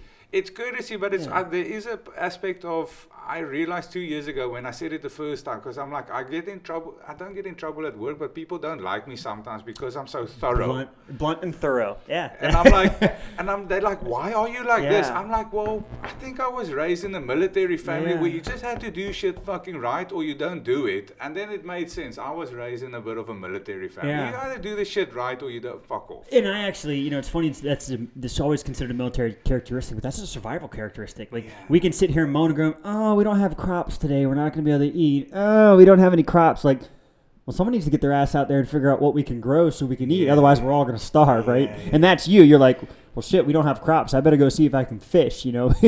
Something better happen. Otherwise, we're all going to die. And I think it's weird how people get that way, and I think part of that is people don't have a sense of duty. And so, on the military side, that's what I find interesting about America being an all-volunteer force. In other countries, you have conscription and things like that. And some people ask me, well, do you think we should have conscription in the U.S.? And I don't necessarily believe in conscription for military service. But what I do think would be very helpful is that at some point between high school and college, if there was a transition where we had an ability for students to be paid, and in exchange for that, we could give them discount on college or maybe help out at maybe a stopgap. I don't know the details of it. I haven't really put a lot of thought in it. But as part of that, your whole goal is to go do something for a civil servant type position. Somewhere, what's your hobby? Okay, well, we're going to take you from the Southeast and we're going to put you in the Pacific Northwest. Yeah. Put people out of their comfort zone, give them, we can cover the tuition, whatever it happens to be, and then you give them something in return for it, obviously just the job and the experience, because I think that time and that experience away from things will give people a little bit more humbling experience, and they'll learn about how people survive over here versus how people survive over here, and that'll make things a little bit better. But at the end of the day, I mean, it's survival. That's not a military trait, that's a compulsory life. 3-month basic training. Well, Just get life into perspective here. Yeah. Like, I know Jocko Willink is one of the big spokesmen for the military. Yeah. I don't know if you've heard his name, but I listened to one of his Q&As the other day, and someone was like, I'm not allowed to join the military because of this, but I really want to help my country. And he's like, well, we need money to do all the shit we're doing. Like, whatever you're doing stateside, it's like, that's helping us to do all of this. We're all part of this bigger thing. If you just think it, we are connected. So it's just that, or just acknowledge it. Yeah. Just you don't have to agree with everything. That's why I get so mad again with politics in the U.S. It doesn't really matter what side you're on. At the end of the day, we're all here trying to do what we think is right, and people are going to go with what they are told to do, but people are also going to try to improve things as best as possible. And the truth is, when you look at government organizations, the lower mid tier of people that are doing the day-to-day work, they're pretty apolitical. Like, politics doesn't really come to play. It's only the big wigs on TV and talking. But the reality of it is, they're not the ones that are doing anything anyway. They all have these ideas and these notions, and they can sway certain things and they can cause trouble. But the day-to-day person that's doing the work isn't really focused on the political aspects of why they're doing it. They're truly trying to save, the world and do the things they want to do. And, I can give you an example of, when a lot of these disclosures happened a few years back, the Snowden type situation. Everyone's like, oh, everybody's on the NSA's, listen to your phone call. They're all just a bunch of crooks and they care. And I can tell you the amount of things that I had to go through before we could do any work on foreign intelligence just from the court system internally. Yes, I get it. It's classified, and when it's classified, you don't get to see how that process works, and so you can make up your own assumptions. But the controls that are put in place by everybody to make sure that you follow the guidelines so that you're not overstepping bounds is pretty strong.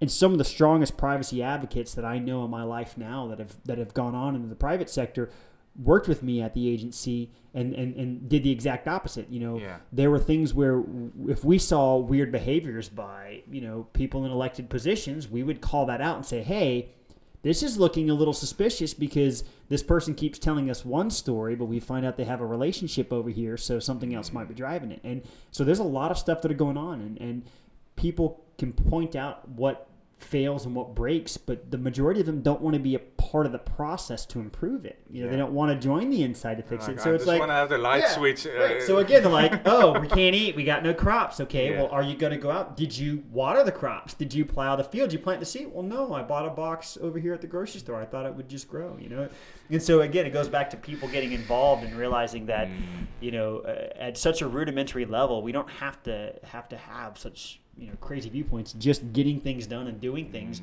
What was it, Maya Angelou who said, was it be the change you want to see? Yeah. Right? That's a pretty powerful statement. Because it's you need to be the one to do something. You can't change things unless you're willing to try. So. Yeah.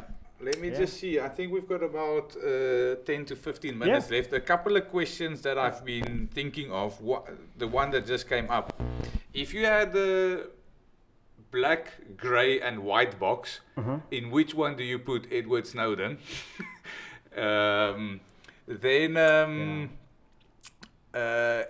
sure with your experience in the military, the longer you stay, the higher you move up, and the higher you move up, the higher the intelligence and capabilities and aptitudes of the people that you work with. Maybe. And is it then difficult to come back to society where you're mixed with a bunch of dumb motherfuckers? And I wouldn't go that far. And then 3, this image that they present on in Hollywood that the FBI doesn't like the CIA, and they always the interagency arguments. Is that real, or is that like legitimate? Well, we'll take it. Those are the 3 questions. We'll take it reverse order. Okay. Sure, there's always animosity, but you have to understand what's the difference. Animosity? It's not really animosity. It's that there's differences of mission and goals. First, you have to understand what is the NSA, what is the CIA, what is the FBI, what is the DEA. What are the other 3 that are agencies. So I understand from my perspective, quickly from the layman's terms. Strange motherfucker from Africa. CIA is more international, like human intelligence espionage. Yeah, so we're concerned about safety, but we go do it outside the borders in certain ways. The FBI looks at it locally. Then the DEA is Drug Enforcement Agency, so it's about narcotics. Then you have the ATF, which is firearms and tobacco. Yeah.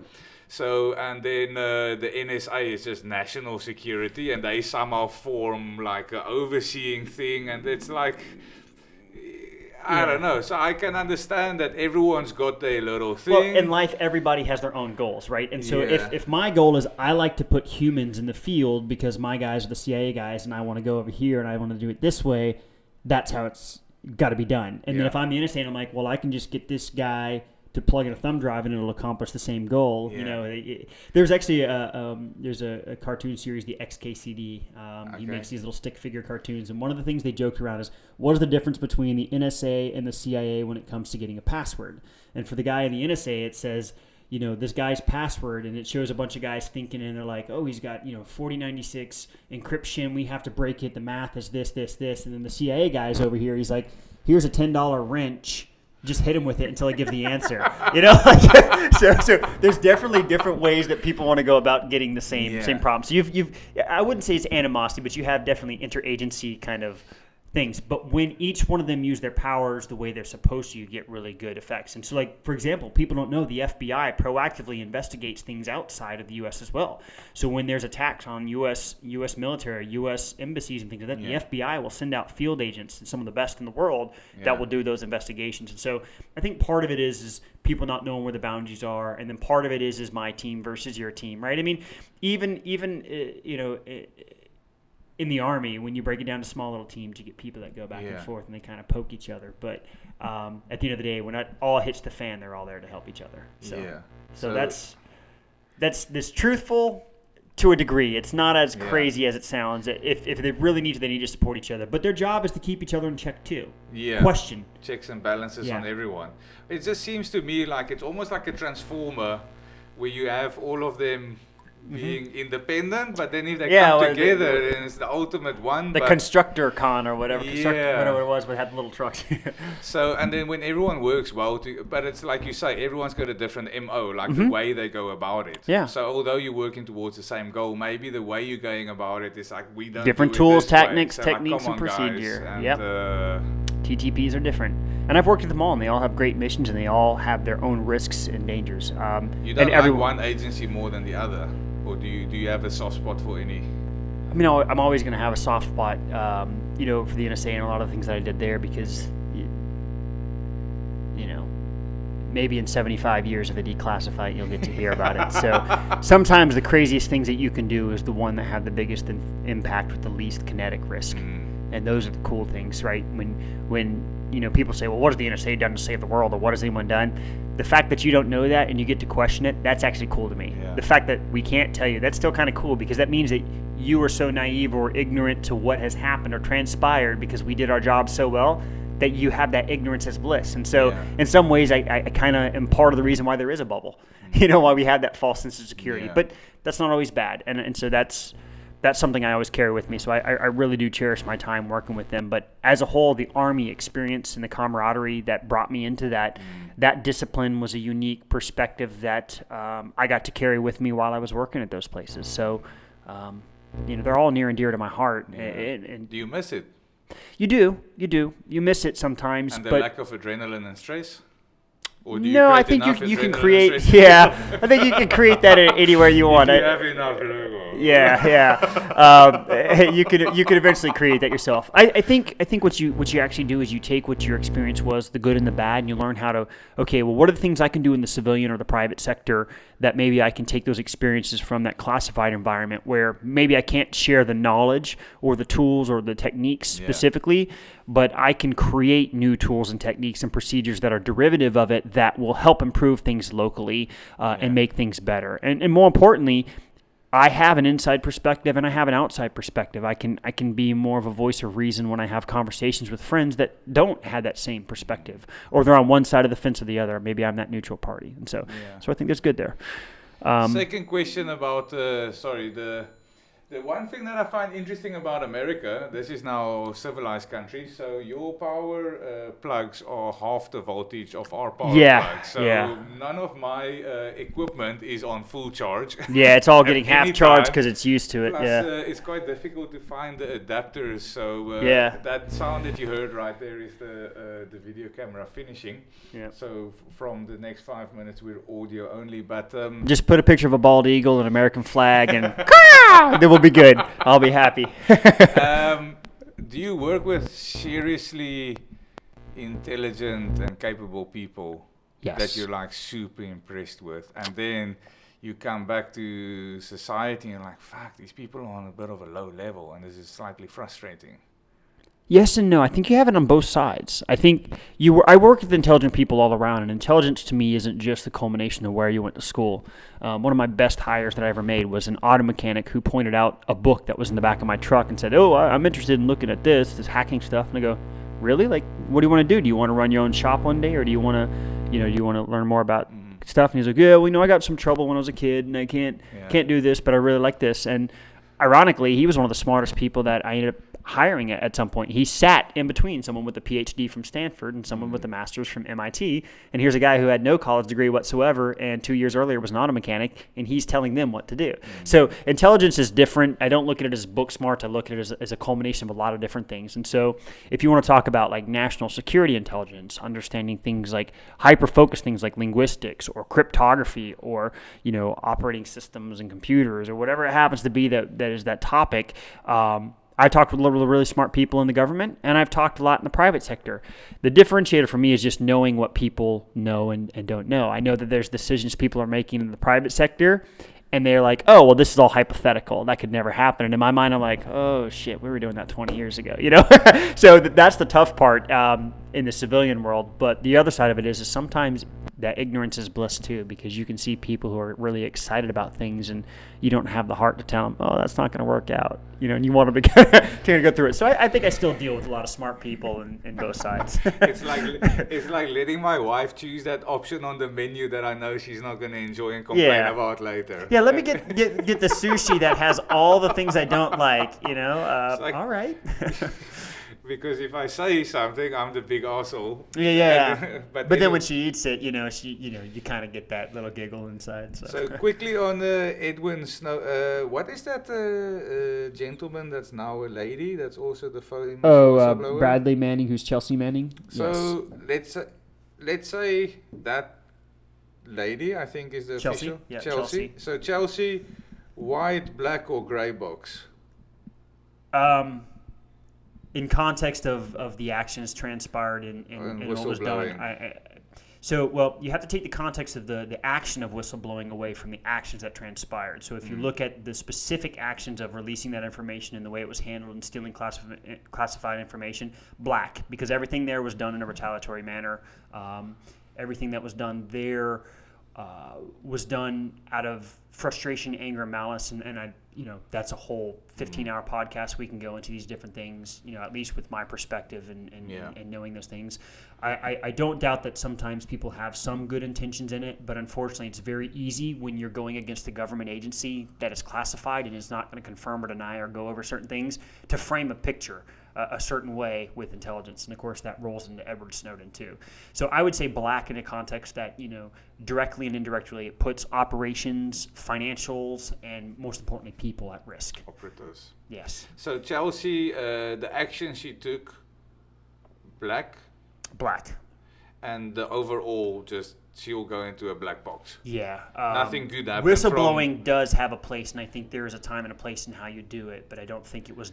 I think if the intention was to whistleblow in that one, it would have been handled completely different. The way it was handled was, a clear-cut case from a psychological profile that I would work on. Somebody who was just trying to be retaliatory, somebody who had been reprimanded a few times. And what's interesting about a lot of these cases is these people have been reprimanded multiple times for failing to do their job correctly or for doing things they weren't supposed to. And then all of a sudden they have this sudden interest of, I've got to save the world because I have to do what's right. And I think we've all worked with somebody before who was told, no, maybe no. And then they just, because they're so stubborn, they think they're right. And then they go off and do something else. And at the end of the day, it's like, you didn't do it for this political reason. You did it because you were just trying to piss people off and make life difficult. Yeah. So I think that's what happened there. And I may be wrong, and I'll say the first thing, I'm willing to have my perception change than that. But given the facts and the information I've read, the information that I've been around, and the things that I know, it's going to take a lot of information to make me change that opinion. But I'm willing to give the benefit of the doubt that maybe there is something I've missed. Snowden, which box does he go into? Black box. Black box as well. Yeah. If you look at the amount of information, he'll even acknowledge that a lot of the stuff that he took was not needed to take to blow. He didn't know what he took until he released it, and then you have the whole secondary of the people he released it to, the countries he went to, and the actions are not necessarily wrong with how you would try to probably get out of the country, and I think there's some validity to it, but you have to understand the external and the internal impactors of why he took the actions he did. And if you go back historically, he has a history of reprimands and difficulties working with employers. He also has a propensity to lie or to bend the truth quite extreme, and that's part of the reason why he was not allowed to do some of the things he was doing. I'll say this. I'll say that in that particular instance, the group that was most affected and the most damaged was a group called Tailored Access Operations within the NSA, and that was their hacking wing. And I worked in there. And we'll leave it at that. And we're going to finish on that. Dude, thank you so much. Yeah, absolutely. It's fun. I really appreciate it. I have a lot to process.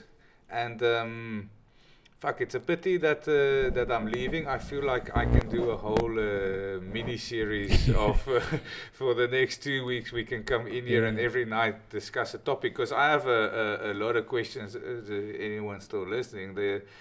I had a lot of questions, and the whole second chapter was going to be cybersecurity, which we haven't even touched. That's a fun one. And look, I'm happy to talk anytime. I travel around a lot, and you're always welcome. Yeah, and if you travel to Cape Town, within the next 9 months, give me a shout. After that, I have to bump into you somewhere in Europe, possibly Poland. There you go. But yeah, there were quite a lot of other things, because we're not going to talk about it. But for example, the British guy is South African, that was part of the British forces, and we were talking about the guns they were using. So he was like, well, basic training, you get this gun. Yeah. And he was like explaining it. Yeah. And it was like, what was irritating is that if you had to reload, a lot of times your the bullpup in the back. Yeah, it's different types, whereas the M16 is more in the front. And I'm like, so, but why? He's like, because of big fucking bullshit money making. Yeah, deals. Some guy goes, oh, it makes more sense to do it this way. He's like, you're going to keep jamming the magazine in your armpit. But they made a deal with someone, of course. So it's like someone else got paid. For so that. there were so many other questions like that I would love to get into, because I'm sure it will be fascinating. And then especially if you start talking about cybersecurity, like you have equipment that you use, let's say you're an infantryman. But I think it's quite limited with what you can use. Yeah, well, sometimes once you're into cyber place, there's like the equipment and the stuff that you can do becomes tenfold. And the irony is the cyber work I would do is sometimes just sewn into the back of an infantryman's backpack, and he would either know or not know, and he'd inadvertently, the infantryman was a cyber infantryman. He was just walking around and being my point of contact. Can you hack GoPros? You can hack everything. So, I'll tell you this, with enough time and enough money, you can hack anything. There's never been a network I've never been able to crack with time and money. They taught you a superpower that you have to control, basically. Yeah. So, technology is built by humans, and humans inevitably have flaws, and so does technology. The goal is not, and I'll keep it short, but the goal with security is not to stop 100% of attacks, because you can never stop 100%. There's no such thing as stopping, attacks or hacks, but what you do is you try to make things just that much more difficult so that they move on to the next victim, right? If your house isn't locked, lock the door. Okay, now it's more difficult. Now the guy that's jiggling the door is going to go in the one that's unlocked. Or if they're all locked, you've got the dog, you've got the bars, or you've got that shotgun. You hear that sound, maybe I'll move to the next door. And that's all cybersecurity is. It's just a digital manifestation of the same things we deal with in the physical space. And it's awesome, dude. So there's so many questions I could still ask you. I would love to talk to you more. Yeah. But no, man, wicked. Love it. I'd love to talk this stuff. I mean, there's so much you can do, and I think one of the areas I'd love to talk about in the future too would be we could talk about like the psychology behind the actions that we take, and with hacking, how it's less about computers and more, again, about people. And a lot of things that we talked about today, it's learning people, their behaviors, and then how can you preempt those behaviors and maybe guide somebody to have a behavior they didn't think they were going to have, or how do you control them? I mean, that's a whole other level of mental gymnastic stuff that we go into. But it's interesting. It's fascinating. It's just even like the drone stuff. Yeah. It's like the psychology behind a drone. Yeah. Because there is a person inevitably behind that technology, and it's what do they call it? Gamification. Yeah, gamification. It's a disconnection. It's a mental disconnection of the thing that you do, and it's the same thing with the phone apps, right? Yeah. It's that feeling that dopamine, that wanting you to get that quick instant. Oh, I feel good. So definitely, what you're talking about, I find it fascinating, and a lot of my podcasts go about the emotional and the psychological. Because I'm not going to sit here and ask you, how many people have you shot? Yeah, and I'm probably not going to answer because it's just irrelevant. But even like a lot of people, my first podcast with a military person, I began with everyone that's waiting for me to ask him if he shot anyone, please switch off now. It's not going to happen. Yeah. Anyone waiting for me to ask him, how was it when your brother died during battle, please switch off now, because I'm not interested in that. I'm interested in, why did you join the military? Yeah, was it exciting? What did your mom and dad say when you signed up? Like, did you have a girlfriend at that time? Did you enjoy it? Were there some of the missions that you're like, fuck, this is cool, and then some of the missions like, I never want to do that again, but then 2 days later you're like, actually it was pretty cool, or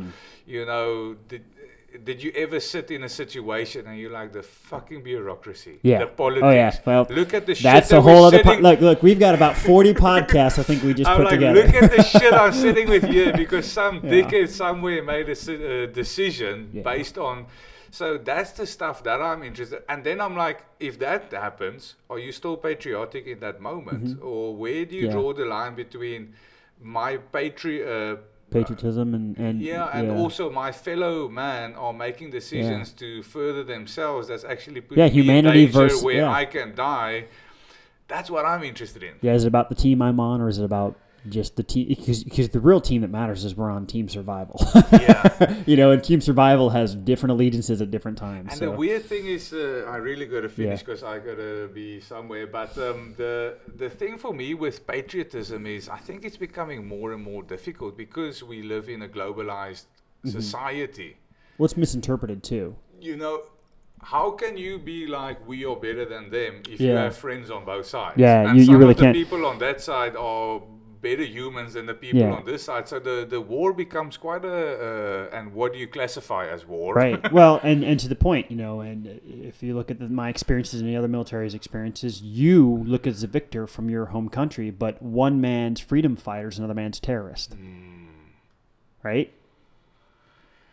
Intense, man. It's fucking intense. It's crazy. So look, we'll definitely have to touch base on this again. We'll see. Maybe we can fit in another one before I fly out if your life is not too crazy. Yeah, if we'll you're see. not fighting with those car manufacturers too long. I'll have to break out the military hacking skills, and I got some drones. We'll get it going. Someone's getting a new car. Yeah, man. But dude, Great. wicked. I really enjoyed it, man. Yeah, it was good. I appreciate it, and I think this is the best kind of conversation. So happy to follow up. Cool. Thanks. Wicked. Yeah. Thanks, man. Ski. Medieval is the best in the world.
Out of school and home, long,